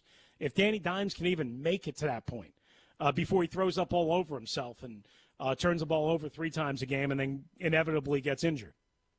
Oh, that'll be fun. That'll be fun. I didn't even necessarily plan on this rant. I just, like, maybe to Nick Ashu's point before he left, maybe I am a crazy person. I just kind of went on like this 10-minute rant of idiocy in the NFC East. And maybe it's because I'm absorbed in it in my day-to-day life. You know, I've covered the now Commanders for, you know, on a daily basis for 13 years, something like that, and even before that on a national basis. You know, and even though I'm not on the quote-unquote beat anymore, I got to talk about them every day for 4 hours on the radio because it's all really anybody around here in Washington, D.C. really cares about. Care a little bit about the Caps, care a little bit about the Nationals, care a little bit about the Wizards, care very little about any kind of college sports. Used to care about the Maryland Terrapins, but not really anymore. And you know, I'm just immersed in it. I'm just immersed in the NFC East Stinkapalooza. You know, we talked and we started out the show, Game 7, man. Game 7 of Palooza. Yeah, 7 Game 7s between the NBA and NHL. That's all great. And then we start this hour with, yeah, the Cowboys haven't made it past to the conference final championship game in 25-plus years. The Washington whatevers are whatever. The New York Giants have been the worst team in the NFL for the last 5 years. And then there's the Philadelphia Eagles. They got wide receivers. They keep drafting them, trading them. I mean, trading for them. They got plenty of wide receivers. Question is, do they have a quarterback? They got one that can run. They got one that can throw at times. Lamar Jackson style. Do they really have a quarterback? Do they really have a quarterback? Jalen Hurts. I mean, that's the ultimate question, right? That will be whether the Eagles take that next step in a division that's littered with having the easiest strength of schedule for all 4 teams, Cowboys, Giants, Washington, Eagles, the 4 easiest strength of schedule teams in the entire NFL. In the entire NFL. Why? Because they're playing the worst AFC division this year, which is the AFC South. And sure, you've got Tennessee. And sure, Indianapolis figures to be a little bit better with Matt Ryan than Carson Wentz. And maybe a little healthier on the offensive line. Maybe a little bit better on the back end. But they're all playing the AFC South, which is the stinkiest of the 3 divisions in the AFC. And on top of that,